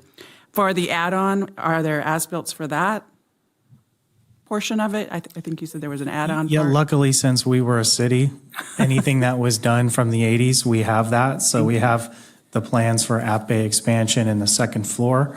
All we have from the original construction is nothing more than a floor plan that says either the walls are either solid concrete or solid masonry or wood framing. But we don't have the details to know like what size rebar was in the wall or how big was the steel. And that's part of this plan is they go in and they do destructive testing to go in and figure out what was actually there. Then the engineers can do the recalcs and go, okay, the rebar in here was the right size that we can build off of.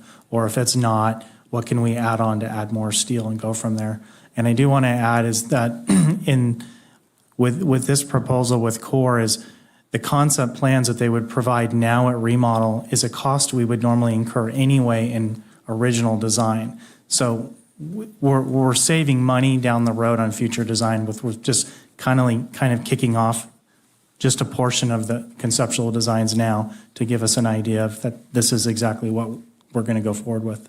That's helpful too, because that way we know we're covered financially now with your estimate versus, well, we don't have the as-builts for a big portion of this, and oops, we just uncovered this problem, and now here's more design needed. So thank you for doing that. That's what we like to hear as well.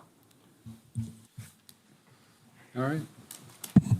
So I think, Ron, you moved the staff recommendation? Second. Okay, I have a second. Please vote. Go forth and conquer. Motion carries unanimously.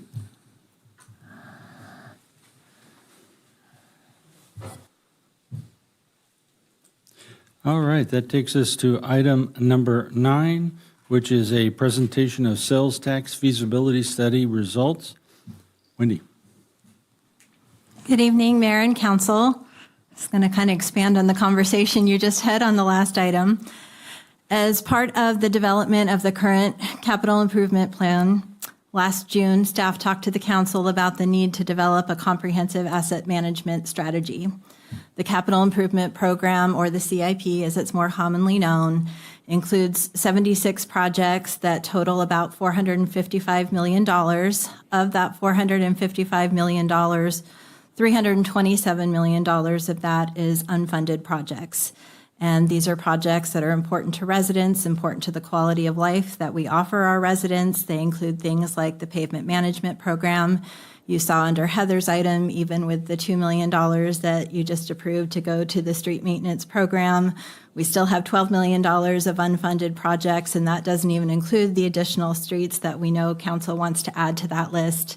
It also includes some traffic mitigation tools like smart signal technology, traffic signal upgrades, water quality projects, parks, trails, project improvements, as well as facility improvements like the remodel that Harley was just talking about that is also unfunded in the CIP. We have 2 interim fire stations. One we were able to open in November. One will be coming to you next month with a contract for design and environmental work.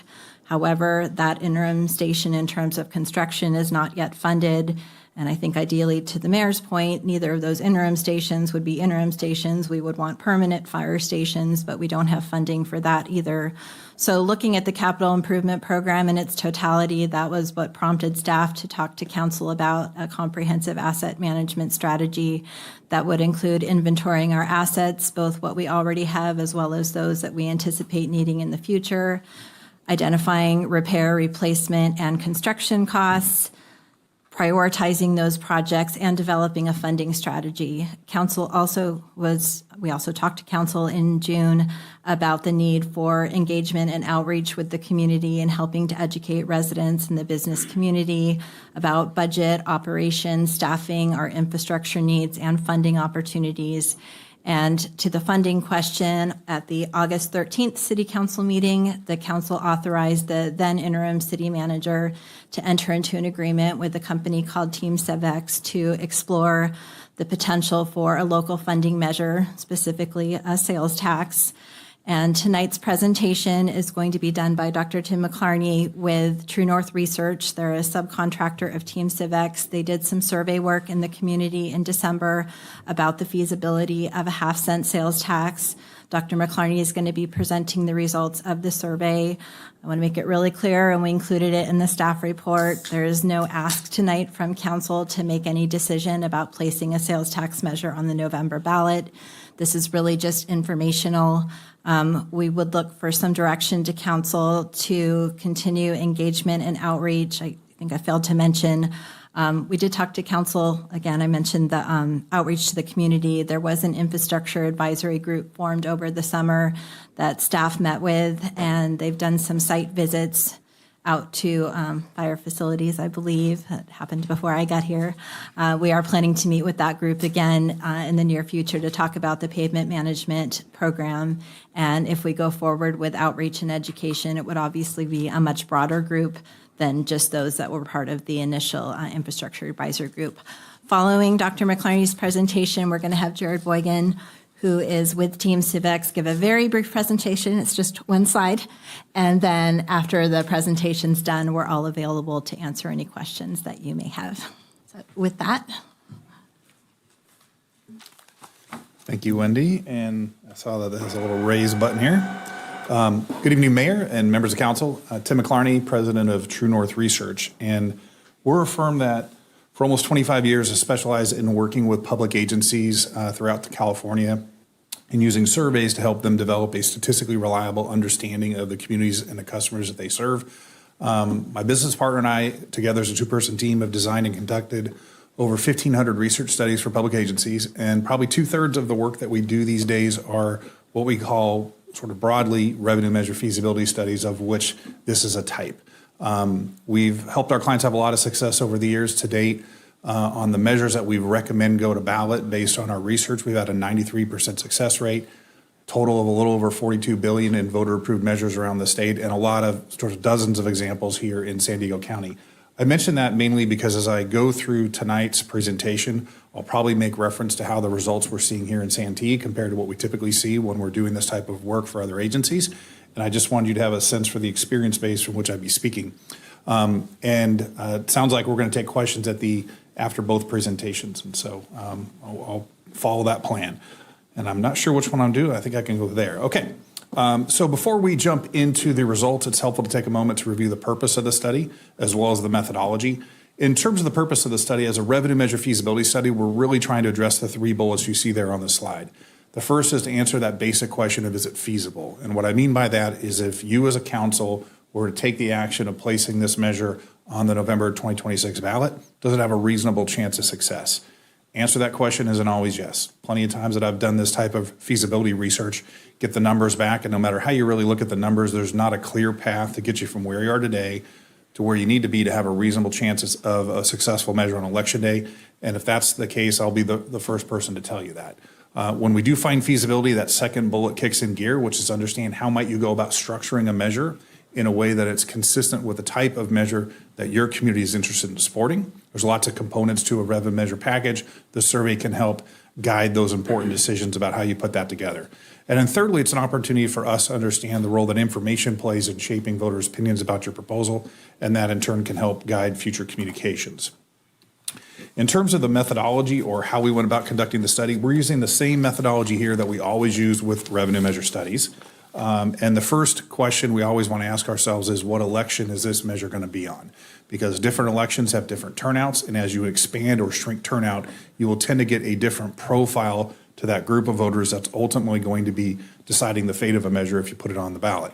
And so in this case, we're looking at that November 2026 universe. So we use what's called stratified and clustered random sampling to choose a sample of these likely November voters that matches the profile of the universe of likely November voters on all the dimensions that we know tend to drive how voters behave when it comes to these types of measures. So the balance in our sample by age and gender, partisanship, household party type, where they live within the city. The balance on our sample matches the balance in that likely November universe, and that's really one of the keys to making sure that this research is reliable. Once we pulled our sample, we used 3 different recruiting methods: email, text, and telephone. Everything's PIN protected so that only those folks that we randomly selected could access the site. They could complete the survey one time only. They had the option of doing it either online or by telephone, whichever was their preference, as well as in English and Spanish. Now, we had set out to do, I think it was 500 completed interviews was the goal. That's what we contracted for. You can see here we walked back in the door with more. We had about 626 completed interviews. So we had a better response from the community, a greater willingness to participate in this community survey than I was anticipating. That resulted in this kind of bonus of extra interviews. With that higher sample size, we have a somewhat smaller margin of error than we would have otherwise. In this case, it's plus or minus 4%. What that means is we can be 95% confident that the results I'll talk about tonight are within 4% of what we would have found had we spoken with all of your likely November voters. Okay, so on to the results. We like to warm up our revenue measure surveys with some questions that get people thinking about their community and the quality of life and sort of get them into the groove of taking the survey. So the first question we asked folks here was, overall, how would they rate the quality of life in Santee on the scale of excellent, good, fair, poor, or very poor? We found that you have 83% of respondents who rated as excellent or good, about 15% who said fair, and about 2% who said poor or very poor. I get to ask this question a lot around the state, and I can tell you that when you've got better than 8 out of 10 of your likely voters rating the quality of life in the community as excellent or good, that's a high score, right? So clearly the voters in your community sort of prize the quality of life in the community. And this is one of the sort of first glimpses into understanding the strong results we have when it comes to the potential sales tax measure. We tend to find that people who have a high opinion of the quality of life in their community have a positive opinion about the city's performance in providing municipal services. They are quite apt to support these types of general tax measures that are really designed to maintain that quality of life in the community and maintain the services that they, at a quality level that they've come to expect. So after the question where we had them rate the quality of life, we went on and asked them in an open-ended manner if the city government could change one thing to improve the quality of life in Santee, what change would you like to see? By open-ended, what I mean is we didn't supply them with that long list of issues or items on the left. We just let them tell us in their own words, verbatim, what it is that what came to mind in terms of the change that they think would have the most positive impact on the quality of life in the community. We went back and reviewed those verbatim responses and grouped them into the categories you see here. So at the top of the list you see is improving infrastructure and roads. That checked in at about 17%, reducing traffic congestion another 16%. You had about 12% who said, I'm not sure, I don't know. And if you look down the list a little further, you have another 6% who said, no changes are needed, everything's fine. So when you add those up, you almost have 1 out of 5 registered voters that when you sort of hand them a soapbox and say, stand up on that soapbox and tell us one thing we can do to improve quality of life, they're kind of stuck for an answer, or they say, I really don't want to see any changes. And that's obviously a very positive outcome. And then beyond that, you see limiting growth and development at about 12% and addressing homeless issues. If you look down this list and you start sort of combining categories, what you're going to see is a lot of emphasis on broadly public works, things that are public work projects, as well as then public safety. And it's about 3 to 1. You got about 3 mentions of a public work related item in relation to every one public safety item. But between the two of them, they tend to take up a lot of the space that you see here in this slide. So the final warm-up question we have was where we asked them to tell us, generally speaking, are they satisfied or dissatisfied with the job the city of Santee is doing to provide city services? Because we're asking respondents to comment on the city's performance in general, right? We're not sort of zeroing in on saying, police or parks or streets and roads. This could be thought of as an overall performance rating for the community or the city. And here we see 77%, so a little more than 3/4 of respondents said they were satisfied with the city's efforts to provide municipal services. You've got about 16% who are dissatisfied and the rest being uncertain. Another question that I get a chance to ask in a lot of cities around the state, I can tell you that in today's environment, the very high end of the scale in terms of cities that are getting the highest scores, they're kind of high 80s. And I have multiple cities that are in the 40s. So it gives you a sense of the range. And so anytime you're in the sort of high 70s, low 80s, you're performing well. All right, so after those warm-up questions, we get right down to business with what we call the initial ballot test. And so the idea behind the initial ballot test is before we get any deeper into this discussion with a respondent, we start talking in more detail about potential uses of these funds, as well as presenting arguments pro and con related to this proposal. We wanted to present to respondents a mock-up of what we think that 75-word ballot statement could look like if placed on the ballot in November and get their reaction. The initial ballot test is a really good gauge of where your voters are at on the natural with respect to this proposal because they haven't heard anything more about this measure than the language you see here. This is structured as what's known as a general sales tax. So the mechanism, the financial mechanism is sales tax. You can see it set at a half-cent rate. It raises about $7 million annually for city services. It would have a duration of 10 years. And above it in the bullets are good examples of the types of things that general fund revenues can be spent on. And so that's the language we tested. And here are the results. So at that initial ballot test, we had 69% of respondents say they would support this proposal. You have 24% who are opposed. You got about 7% who are unsure. So in the state of California, for a general sales tax to pass, you need a simple majority. So you need 50% plus 1. So at this initial ballot test, we are sitting 19 points north of the simple majority that's required for passage. I can also say that when you dig into these results and you start looking at how they break down by various subgroups, so age, gender, partisanship, household party type, length of residence, all those sorts of things, support is widespread. I mean, it's above a simple majority in every demographic subgroup. So after the initial ballot test, we get into what's called the projects and services section of the survey. And here we're really trying to do 2 things. One is we're now going to start to educate this respondent more about what this measure could accomplish. Up until this point, we only had that 75-word ballot statement to describe some of the things that could be funded. Obviously very constrained in 75 words and what you can say. Here we get to unpack it into all these various potential uses of general tax funds. And in that, by doing so, we're giving them a better idea about what this proposal is about. The other thing it allows us to do is understand of all the ways you could spend the money, how do your voters feel about those ways, and which of these ultimately are their priorities. The thing that jumps out to me, I get to do, again, this work for a lot of different public agencies around the state. everything we're testing here is popular, right? Even the lowest rated item on this list had better than 75% of respondents say that they would favor spending some of the money on that item. Nevertheless, when you look towards the top, what you see is kind of a combination of the two things that we tend to see rise to the top of the list when it comes to what voters prioritize for these measures. Again, public works and public safety. So number one, in fixing potholes, paving and maintaining streets, you have 93% of folks say that they would favor spending some of the money on that item. And, the top, 6 or 8 items that are all, again, either public works or public safety items. Now, if you as a council choose to place a measure on the November ballot, there's going to be an election cycle. And during that election cycle, there will be a lot of discussion and debate in the community about this proposal. You'll undoubtedly have some folks who will step up and advocate to the community on behalf of this proposal, talk about why it's needed and why they should vote yes. You might also have some folks who are critical of the measure step up and say, we shouldn't be doing this. Here's why. For this survey to be a reliable gauge of the feasibility of a general sales tax measure, we need to simulate that discussion and debate in the space of the interview, so we have a good understanding not only where your voters are at on the natural, which was that initial ballot test, but what happens after they hear positive arguments and what happens after they hear negatives. So we start out here with the positive arguments, and the nature of the question is supporters of the measure say blank you, insert a positive argument. Do they feel this is a very convincing, somewhat convincing, or not at all convincing reason to support the proposal? And as you look down this list, here again, you've got a lot of positive arguments that resonate with 70+% of the respondents we spoke with. The one at the very top of the list, though, and this is where I got to bust out my reading glasses, is just kind of a history lesson.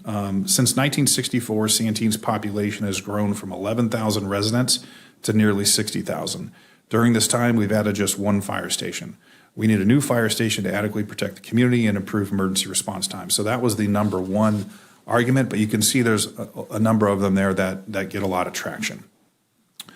So now at this point in the survey, voters heard more about this proposal than they did at the initial ballot test. We had a chance to talk in more detail about how the funds could be spent. We had a chance to convey positive arguments. We've yet to get to the negatives. And so in the poll, we turned to what we call the interim ballot test, where we present that same 75-word ballot statement. We say, now that you've heard a bit more, where do you stand? You can see that support ticks up a little bit. We are now sitting at 70% of respondents saying that they would vote yes on this measure, 23% opposed, the rest unsure. So we're sitting 20 points above that simple majority that's required for passage at the interim ballot test. And then we get to the negatives. The idea behind the negatives is I'm going to put my opponent hat on. I'm going to pepper respondents with a series of opposition arguments that are designed to give them reasons to vote no. The reason for that is I want to make sure that we're all eyes wide open going into an election cycle. We have an understanding of, if you were to get opposition, if they were to be vocal about this measure, how might that ultimately impact your voters' opinions about the proposal? So you can see here the various negative arguments that we tested, and you can see that some of them do get traction. The real question, though, is what happens afterwards, and that is here. So the negatives cool us down, as you might expect. We drop about 7 points in support from where we were at the interim ballot test, landing at 63%.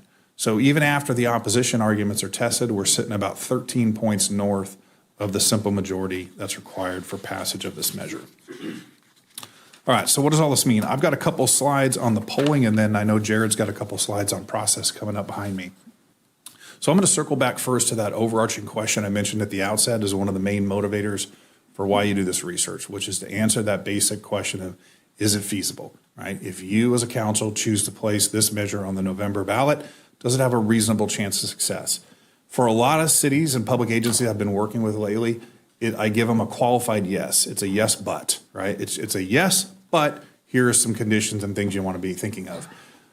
The strength of your numbers here, I don't have to really qualify this yes, right? This is a solid yes vote. When you see numbers like you're seeing here, and we've done the polling for 5 of the 7 successful measures this last November cycle here in San Diego for other cities that were just like this one, I can tell you that for most cities, when they're in a position where they're establishing a measure for the first time, you don't see numbers this strong. You see numbers that are much closer to that, they're in the 50s, they're not in the 60s, and they certainly don't hit the 70s. And so I think you've got a really good path here to a successful measure in November. The reason for that yes, that strong yes, is everything you see there under the positive signs, right?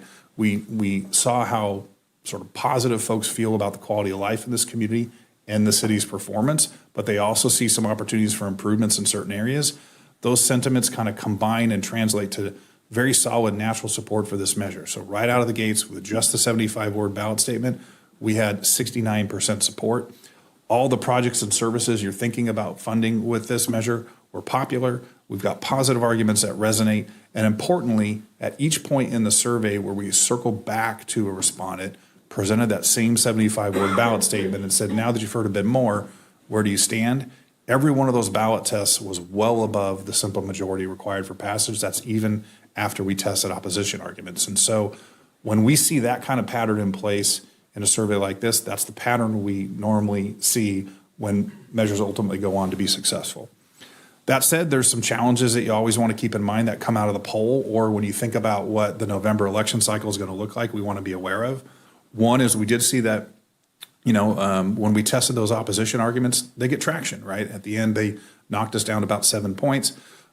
We know that we're going to be heading into what is going to be yet another hyper-partisan election, right? And so sometimes when you get these really highly partisan elections, people start to see everything through partisan eyes, including local measures. And so sometimes you get a little bit of a fade in support for these measures as you get closer to Election Day because of that. And then there's all these unknowns, right? In some ways, they are knowns. I mean, we know about tariffs, we know about inflation, we know about kind of how people are feeling about the economy today. That's all baked into the results that we have in this survey. What we don't know is what the next 9 months is going to hold, right? And so there might be some other shoes that drop in the next 9 months that could create some headwinds for this measure. I point out the challenges and the unknowns, not because I think that these are insurmountable challenges for your measure. They're not. But you always want to put a measure on the ballot that can withstand some adversity, right? That can withstand some headwinds. And I think you've got the kind of numbers for this measure that it would be able to withstand those headwinds. So last slide for me. So a couple observations. When we get numbers this strong, I always like to remind clients that, as good as this poll methodology is and as strong as our track record is, it is not a crystal ball, right? It's not looking forward to Election Day saying you're going to get 69% on Election Day. It's telling us where your voters are today, how they react to the types of information that I expect that they're going to encounter during the election cycle. But ultimately what happens on Election Day isn't dictated by what your poll says today. It's dictated by everything that happens from this point forward. And so that's just a reminder that, we need to make smart decisions about the measure that you put in front of voters so it's aligned with the type of measure that they've indicated that they're interested in supporting. And you got to put the work in terms of communication. And there's two paths to that, which Jared will talk more about. Some of these communications come from the city. They're non-advocacy communications. And then ultimately there would need to be an independent campaign during the election cycle that's volunteer-led, privately funded to shepherd that measure through the election cycle when, at that point, the city really needs to step back. So that is the end of my polling presentation. Sounds like we want to bring up Jared right behind me. Okay. Thank you. I'll be right back. Thanks, Tim. Going from center to guard here, so we'll just. Okay. That's right. Do I have to do something? Oh, here we go. All right. Okay, one slide, as promised. So my name's Jared Boygan. I'm with Team Civics. As city manager said, we specialize in working with cities and other public agencies in preparing ballot measures for the ballot, and we work closely with Dr. McClarney at True North Research. As he mentioned, together our firms have done something like 60% of the successful measures in San Diego County over the last 15 years or so. This slide, when we start talking about ballot measures, a lot of us are veterans of elections. We instantly, our brains kind of jump to what you see under that yellow arrow on the right, the kinds of activities that, as Dr. McClarney mentioned, are more advocacy type activities. Yard signs and fundraising, and back in the old days it used to be phone banks, and now maybe some precinct walks, that kind of thing. We don't really phone bank anymore, and nobody will answer. But those are activities that the city cannot direct and cannot fund. They have to be conducted by a privately funded volunteer-led campaign committee, and generally they take place in the final 60 to 100 days before an election. The items that are grouped under the blue arrows are planning milestones that a city can direct and can fund. And we would argue that it's best practices for cities to follow these steps in order prior to coming to city council and asking city council to put a measure on the ballot, because this ensures proper transparency to your community. And so that you know, as elected officials, before you take the big step of saying, okay, voters, we're going to present a tax measure to you to consider, that you know that you've been transparent about it and that the community's had a chance to kick the tires on the idea. And whatever concerns are out there, you've heard them. Whether you agree with them, whether you disagree with them, people had a chance to ask their questions and they've had a chance to have their questions be answered. So the first of these milestones is to test the feasibility of a measure. We've gotten a nice report tonight from True North Research about the feasibility of your measure. And the measure definitely appears to be feasible. The next of these milestones is vetting the measure publicly. So we do want to now go out, and as the city manager said in her introduction, you have an infrastructure or an asset management advisory group that's a smaller group, but we need to make sure we talk to the business community. We should go talk to the Taxpayers Association. We should be, if you have active neighborhood groups that tend to be constructive on civic issues, we should probably talk to them. If you have service groups, et cetera, right? So there should be a brief presentation to those groups, an opportunity for them to answer some questions or ask some questions, and really to daylight this idea that we're thinking about a sales tax measure. Here's why. Here's the kinds of things it would fund. These are the kinds of projects we have in mind. Here are the rules around general sales taxes. You know, what do you think? What are your questions? What are your concerns? And that can take a couple of months. It's the end of February now. We'll probably be back in front of you as a board, as a city council, sometime in June, I would think, maybe July. We have until August 7th for you to take that action. So there's 3 to 4 months for that kind of conversation to take place. And then finally, working with the city attorney, we build the measure. That's the third of the blue arrows. Put together the resolution and ordinance that reflects the general sales tax measure, and the ballot argument and other materials that go along with putting a measure on the ballot. So those are the steps that we would undertake next. And again, you won't be asked as a council to take any formal action until staff determines that, yes, we believe the conditions are right, and we're going to ask you to put this on the ballot. And that's probably not likely to take place until June or maybe July of this summer. So I think with that, we're available for any questions about this slide or, of course, any of the polling data. Great, thank you. We do not have any speaker slips. Rob, do you have anything for us? Dustin? I got a couple questions. Harley or Heather, I don't know who's. How much are our fire and safety capital improvement projects unfunded or total of all our projects we're trying to accomplish? So the CIP for fire, not including a permanent station in the Northeast, because right now we just have an interim identified there, is roughly $43 million unfunded. Well, then let's add that one, right? A permanent station is going to be what, another 20 million? That would be another probably 25 million. Okay. 22 So to 25, yes. 43 and 25 is 68, right? Yes, sir. Okay. I don't know if this is Tim, why don't you come up here? I think it's probably more directed towards you. You mentioned your surveying, all of the polling and surveying you did and everything was centered around a 0.5 cent sales tax. Did you look at 0.25%, 3/4, 1%? We did not look at a different rate. We stuck with a 0.5 cent through this. I will say this about sales taxes. They're a little unique among tax measures when it comes to how voters view them. Most measures that if you put out there, whether it's a bond, the underlying tax rate there, UUT, a parcel tax, voters tend to be quite sensitive to the tax rate, right? As you alter that tax rate, you get a lot of movement. Sales taxes, you tend not to see that. And we've had a lot of cities where we've tested 1% and 0.5%, and you tend to see a difference of 3 to 4 points in terms of support at most, right? So we didn't test the 1 cent or we didn't test the 1/4 cent, but my expectation is if we had, you'd probably see a delta of 3 to 4% in either direction, depending whether you're going up or down. And I'm part of my naiveness here, but I'm taking a wild guess. You add another 0.5 cent, that's another $7 million a year. You basically double it, yeah, in terms of revenue. So that's kind of figured. What I don't know, this goes to Heather or Wendy, I don't know. Sorry, guys. What is the 18 other cities in this county? What's their sales tax rate currently? Because we're currently at 7 3/4, right? City of Santee is the lowest in the county? Yeah, county There are a minimum, few right. other cities, Howie, one of them that have the same sales tax rate. Is that, so we did include as an attachment to the staff report of the 18 cities and towns, 12 have adopted a higher than the 7.75%. So 12 out of the 18 have a higher than They're not all consistent in terms of what that higher amount is, Right. but they are above the minimum. a half or one or whatever, right?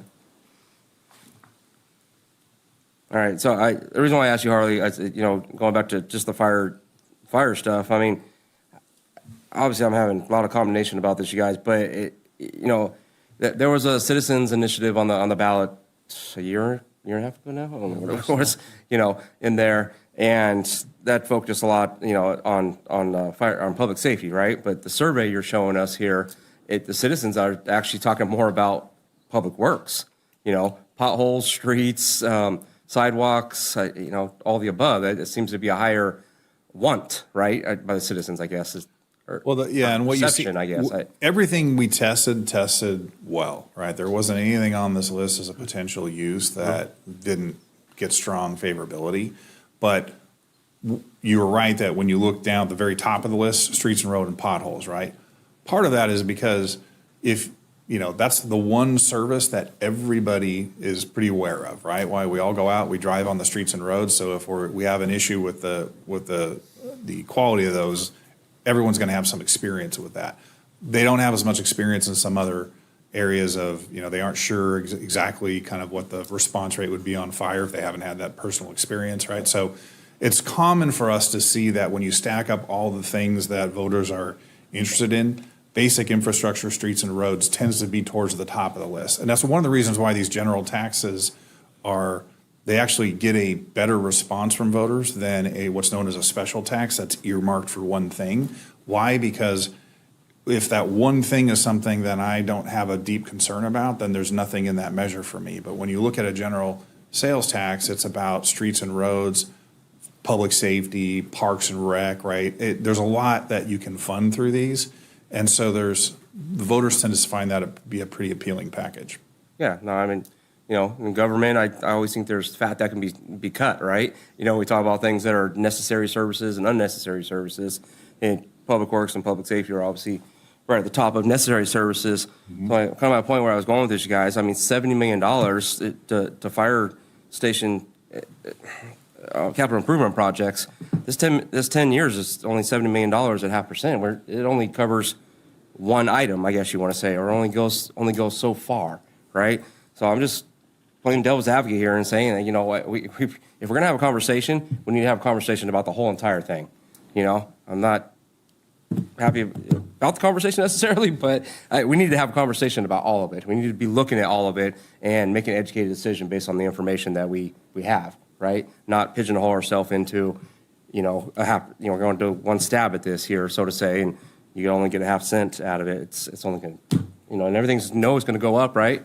The cost is going to go up over the next several years as we go forward. So, yeah. No way. Yeah. I don't know, this is kind of my 2 cents on this a little bit. I think we need to continue looking at this and figure out what we need to do, because the reality is, we all know what the budgets are, right? We deal with this year over year over year. There's only so much, as the councilman says, so many pennies in a dollar, right? And we have to allocate these pennies across the board. At sales tax measure, we talked about this, I think, on the last ballot measure from the Citizen Initiative. Ultimately, this is spread, not put on the backs of the citizens of Santee. It's spread upon the backs of the people who come to the city of Santee. So all the shoppers that come in and purchase goods at all our stores.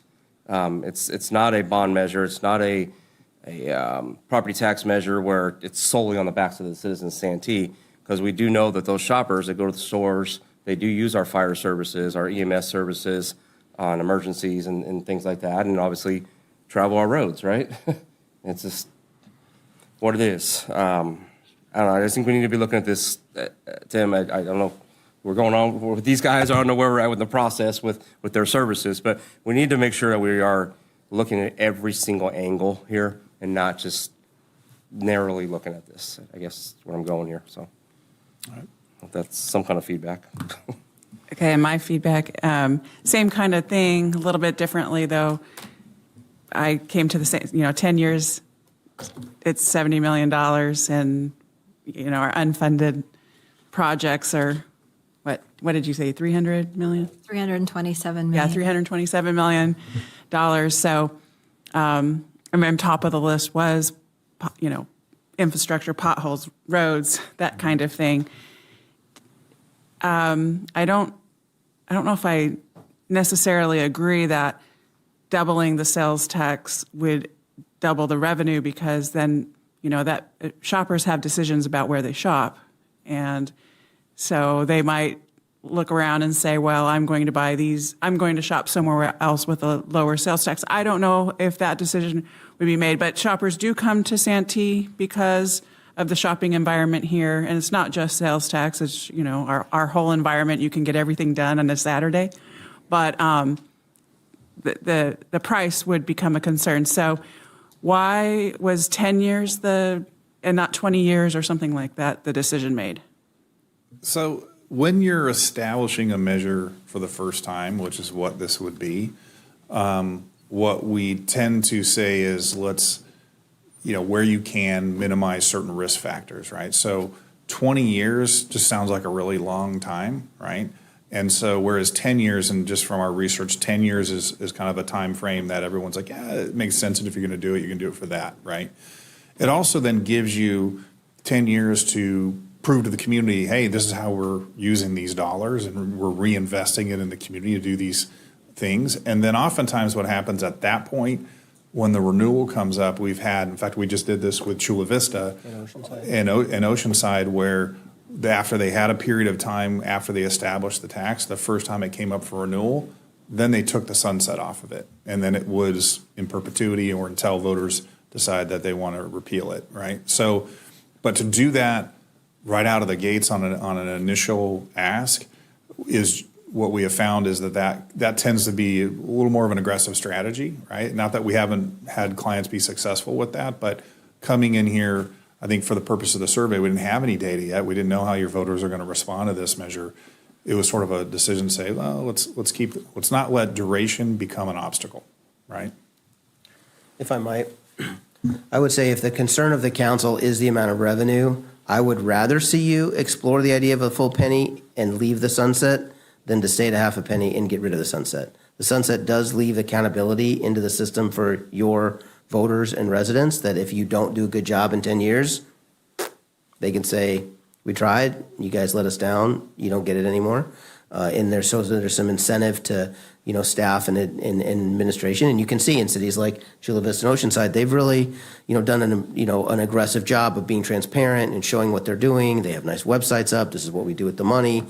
The projects are very specific around the city. People know what the work is doing. So there's an incentive built into that for the government. So, and, with the extra revenue, to the councilman's point, there's more projects that could get done. So if that is the sense of the council, I think the survey suggests it could be considered, right? There's enough numbers in there. I would rather see you explore that full penny, which is what San Marcos did, right? They did we just did their work in 24. They had not had a local sales tax, and they went for the full penny because they had similarly, they started to add up the needs, and they thought, the problem is we're going to raise expectations for what we're going to be able to accomplish because we're going to pass this ballot measure, and then we're not going to really be able to meet expectations because the revenue is not going to be as much as we need it to be. So people are going to vote for this, they're going to trust us, and then they're going to expect us to do twice what we're going to be able to do. And so they went for the full penny. And they also have a sunset on there, so I think it's 8 or 10 years or something like that. I have a question about San Marcos then. Did you start out with the pulling of a half cent in their community and then? In there, and I recall that they started at 1 penny. Oh, okay. But then we have, Chula Vista is a good example where we actually they're at a penny now, but they did it in 2 chunks. So they did a half-cent measure that was more infrastructure focused, and then a half-cent measure later that was more public safety focused. And so they split them and they have 2, but effectively they're at a penny. I think the smarter move, I'm with Jared on this, that given how strong your poll numbers are, If it's the inclination of the council to look at the 1%, I wouldn't counsel you against that, right? I tend to be a little more conservative in my recommendations to clients, and if I thought you were reaching for something that carried a bunch of risk with it, I would go, I would caution you against it. Your numbers are really strong. We don't tend to see, again, a lot of variation between 1 cent and half cent in terms of how people view these sales tax measures. And so, I think it's something you could consider. I'm sorry, but one other thing I'll say about this is if you'll see on the slide here, there's something under the third arrow called a tracking survey. So one thing you could consider as a council is to talk in this, the next 3 to 4 month period where we're doing our vetting of this proposal to say we're considering up to a 1 cent, 1 penny. And we're not sure exactly what the amount is yet. It could be that high. It might be half cent, it might be 1 cent. Have that be part of your presentations and your community conversations and see what folks say, and you can explain the pros and cons, right? I mean, the pro is we'd have more money to do the kind of projects that we need to do. The con is it's another half cent, on the dollar. So, and then there is a note here that if you wanted to, we could bring Dr. McClarney back again in like May and survey again, but this time test the 1 cent. And so after you've had some conversation in the community, we'll be a little bit closer to the election, whatever's happening in the economy will be happening then. You could test it again if you wanted to really be sure and understand kind of what the outcome was. But because we're not making a decision tonight and we're about to go into this, program of community conversation, you could be a little bit you could say, we're not sure yet. It could be this, and we want to know what people think. So when you did the questionnaire, it was a 0.5%, right? Correct. So we would really almost want to start all over again.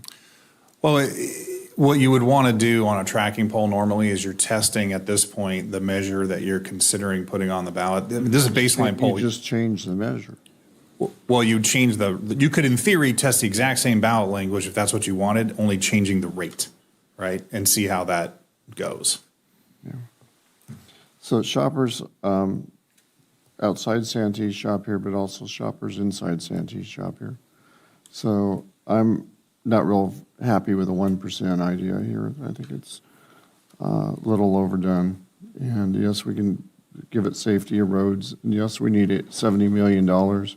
But the reality is we need to, if you're going to pass it, let's pass it. Then you guys, if they need to work on it later, they can work out later. But I think going back again and saying now it's 1%, or now it's 2% or 3% or 4%, why don't you make it 20? And we have all the money. And the reality is we don't need to do this. Let's just get what you're asking for and then move on from there. Is that it? Okay. So here's I'm going to go through a few things here. Interesting that you mentioned the 1%, Dustin. Well, that's 1%. Same thing. And the reason why I find it very interesting is because for a very long time, I've been opposed to the idea of agencies looking for a tax measure, whatever that tax measure was, whether it was for the hospital district, for a school district, or whatever. And what I found is that, and pardon me for saying this, but I found that it was a lack of courage on behalf of the representatives. Because what they were afraid of is if I say anything over 0.5 cent, I won't get elected again. People are going to be angry with me because people don't like taxes. But what usually happens is they have to come back for another bite of the apple because they didn't get enough. And then what happens, they come back with another bite of the apple because they didn't get enough. So my thought on that is to go for what you can get, because that's going to give you the biggest bang for your buck. If you're going to take this chance with eyes wide open, with a heart's desire to accomplish the mission. There's a lot of things that people don't understand about tax initiatives.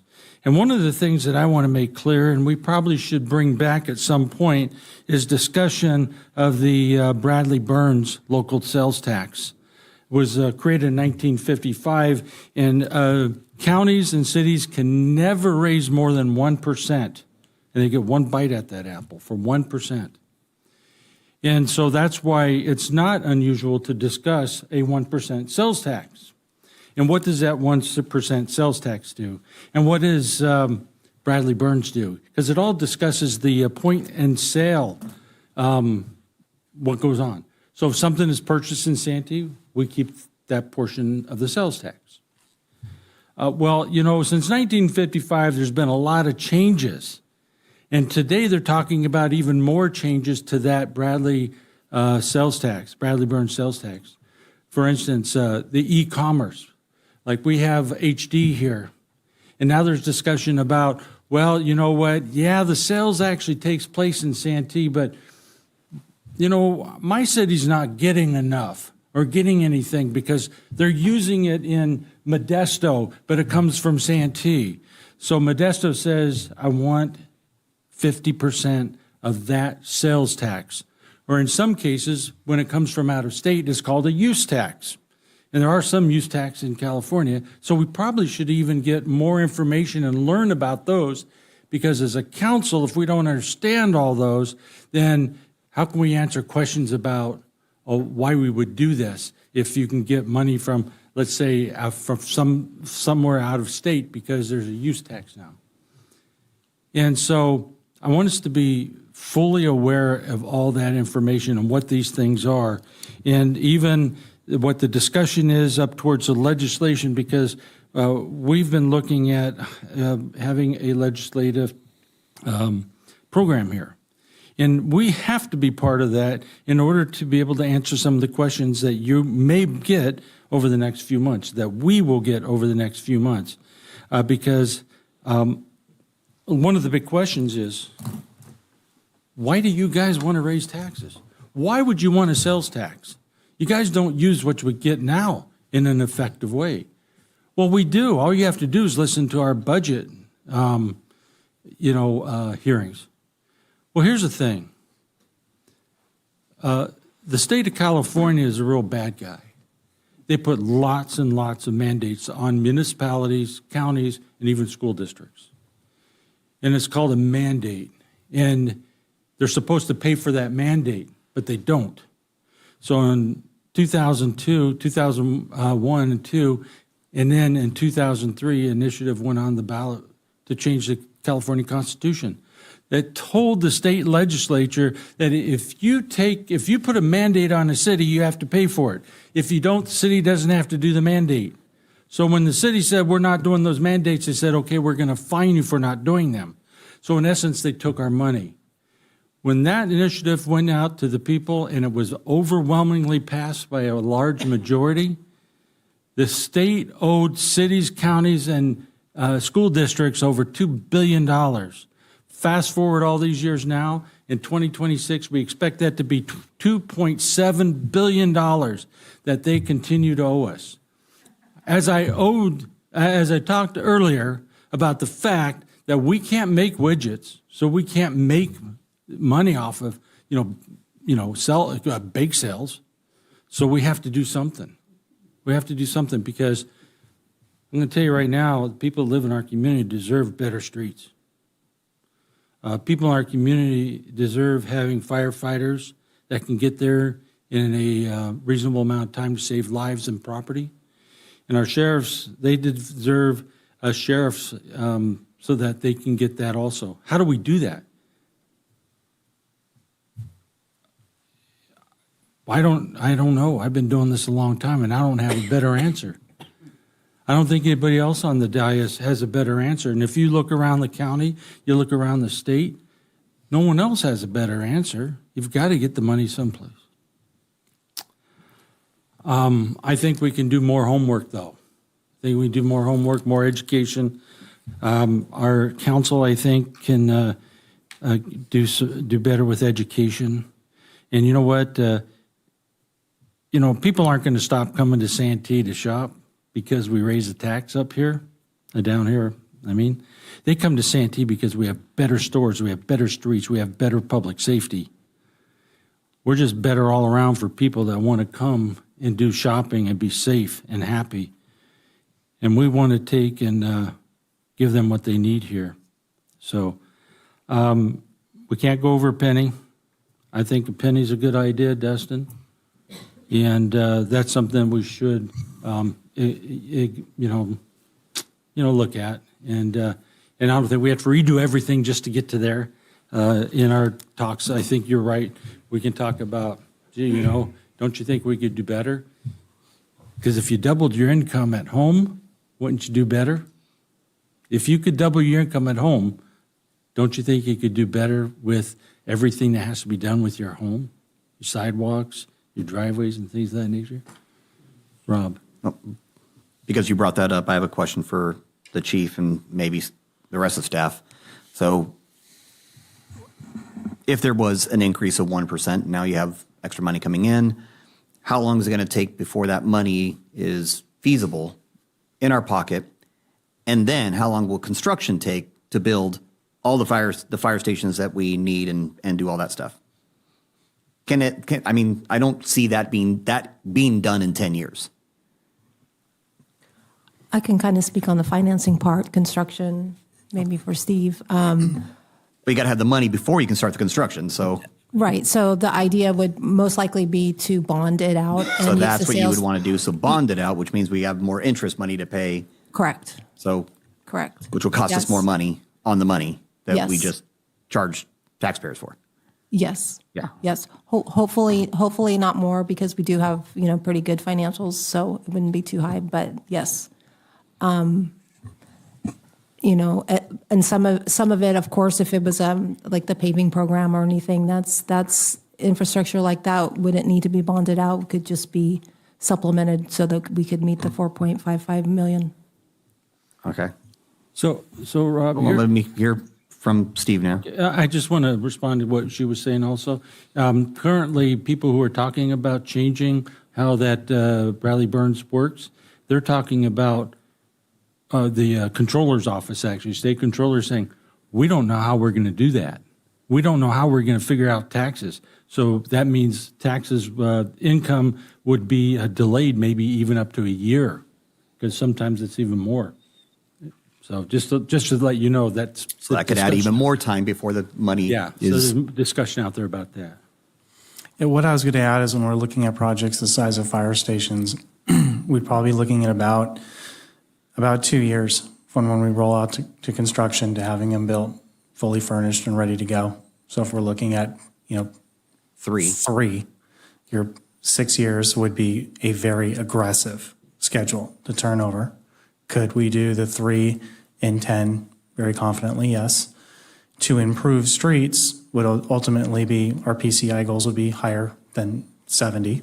Obviously we'd want to get higher. We'd need some more staff, but I think the fastest turnaround we could do would be streets for the amount of ability to drop contracts. They'd be larger. Right now we're bidding contracts about $2 million a pop. Maybe we put out a contract that's $5 or $7 million and we get really good cost savings with larger contractors coming out and bidding it.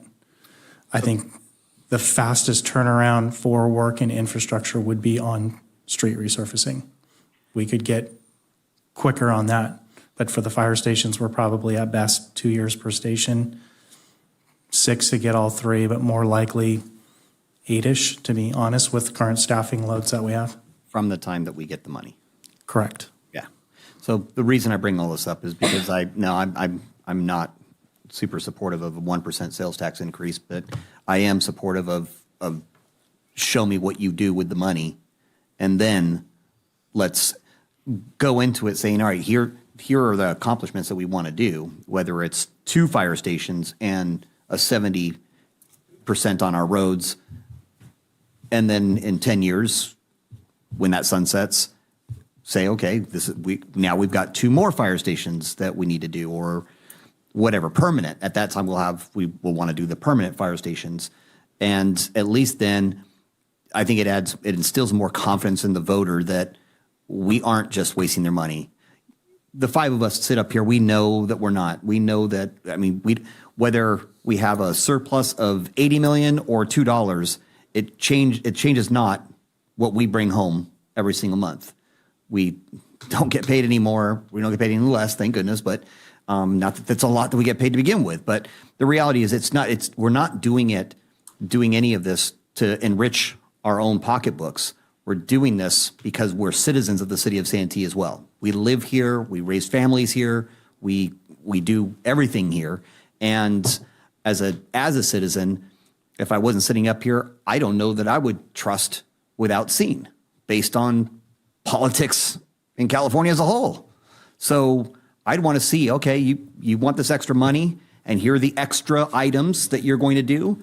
Get that accomplished, and then we'll talk about extending that out before I think about a 1% sales tax. But I'm one vote, and that's just one opinion. Can you go back to the slides where the, I apologize. Can you go back to the slides where the, keep going with the request? Keep going. Just The language? Just for clarity, Keep going. I brought it up as conversation, Yeah. right? And we're not the whole point of right now. What they're looking for, what staff's looking for, is what are next steps. Are we going to continue down the road of having education? Are we looking at something different? What is holistically how we are approaching this going forward? No, I appreciate the dialogue, and that's what we're supposed to be up here doing, is having dialogue. I'm just Absolutely. giving you my opinion on the dialogue as it sits right now. That's my comment. Did exactly what I hoped they would do. So Great this dialogue. this is what the people said they want. In an open-ended manner, yeah. So it's in there. This is what the people said they want, that you interviewed. Yeah.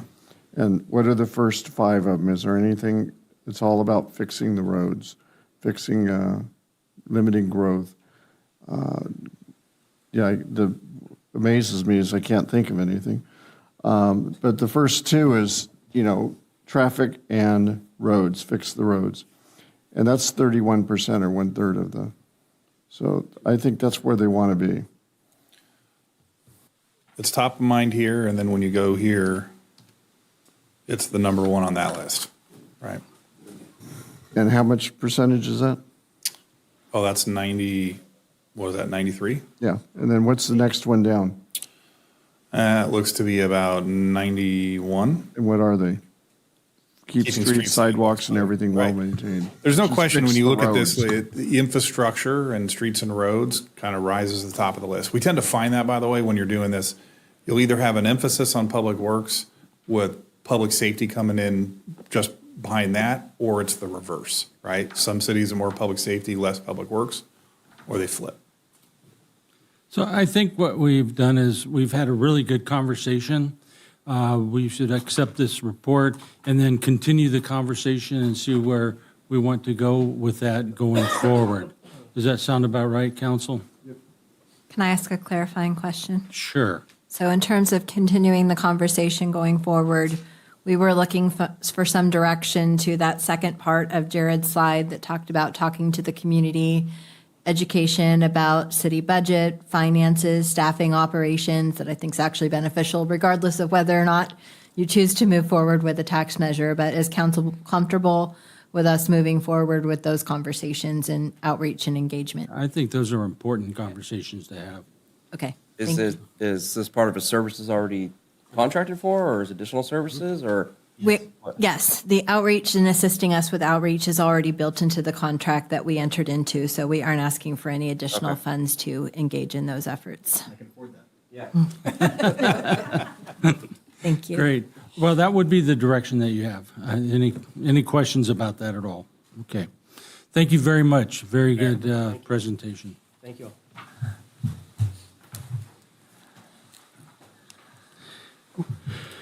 All right, then. We have one more round of non-agenda public comment. Speaker slips. No, sir. All right, then. Where do we go from there? Imagine that. We have council reports. Ron.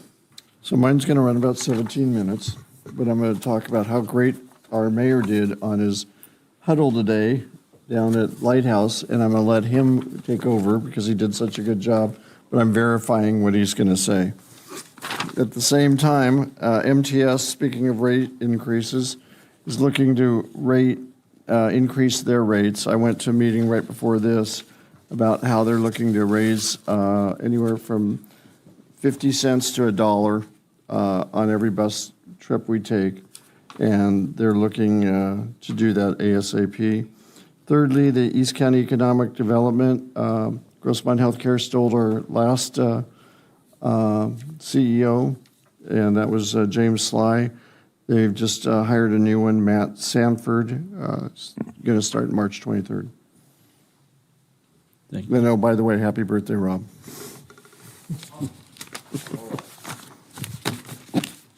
I feel like there was a lot of ceremonies and ribbon cuttings and things like that over this last week. So we were all pretty busy, and it was kind of a divide and conquer situation for a lot of it. But I forgot to give this update last meeting, and I was Dustin's alternate for the San Diego River Conservancy, and we actually approved a lot of things, so I just wanted to let you know, or we took action, and they were ultimately approved. There's been renovations for the City of El Cajon's Fire Station number 7. And one thing about these updates is they're East County heavy, which was really great to see.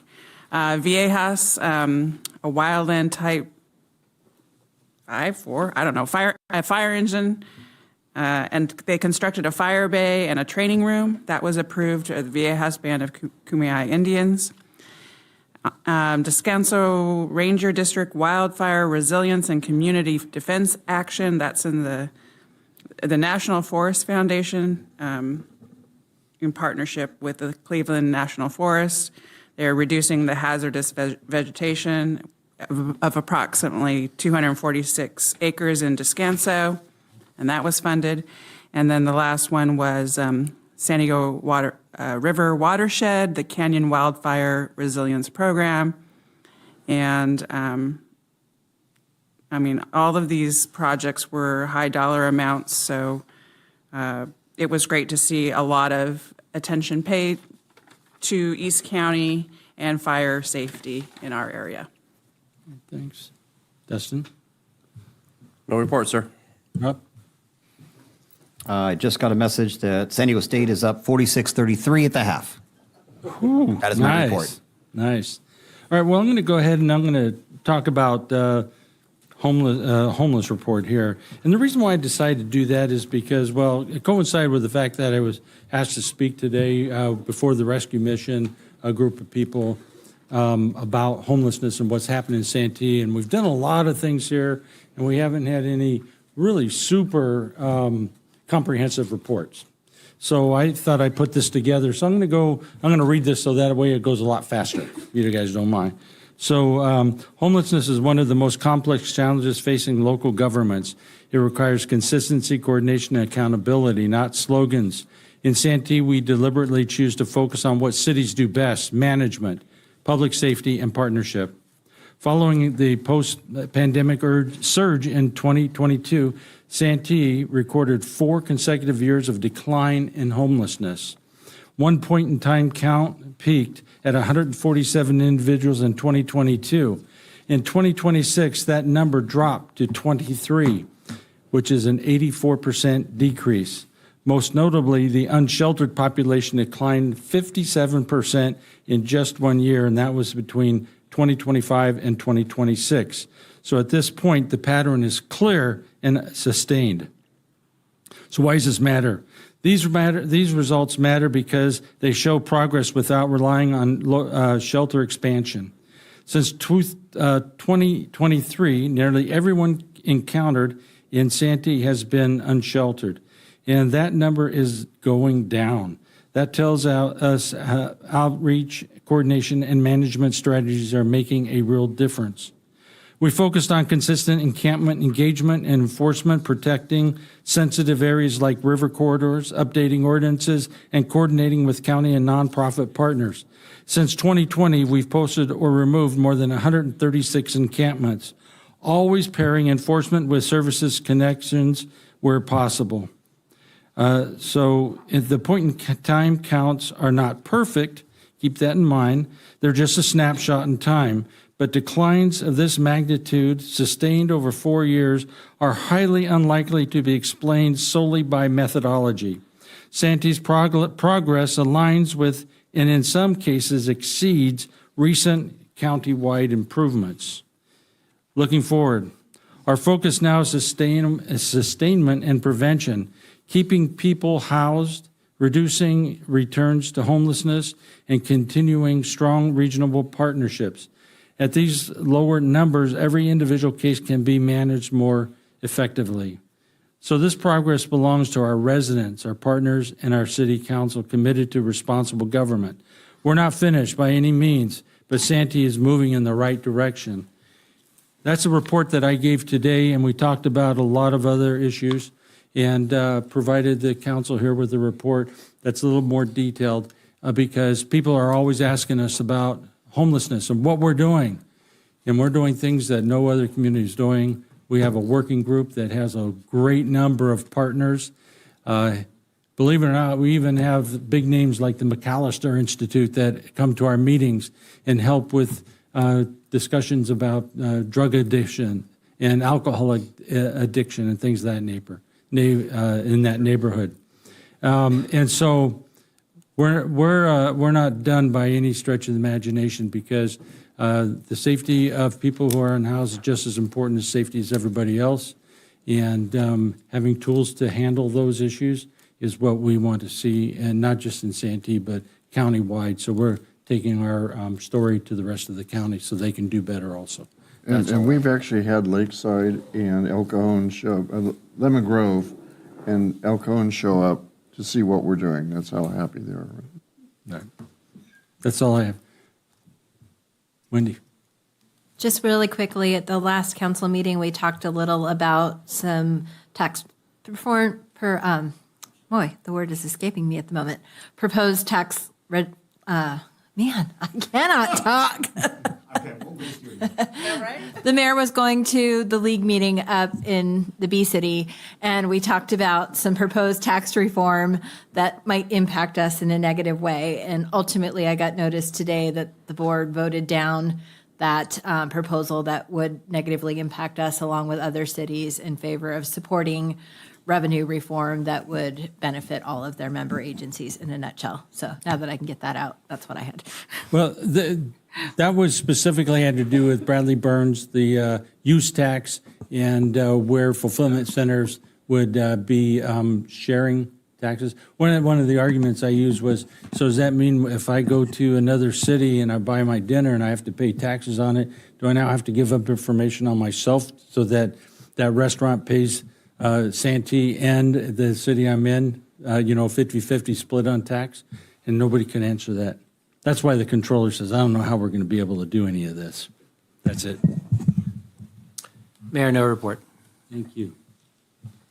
All right, I think that takes us to the end of our agenda.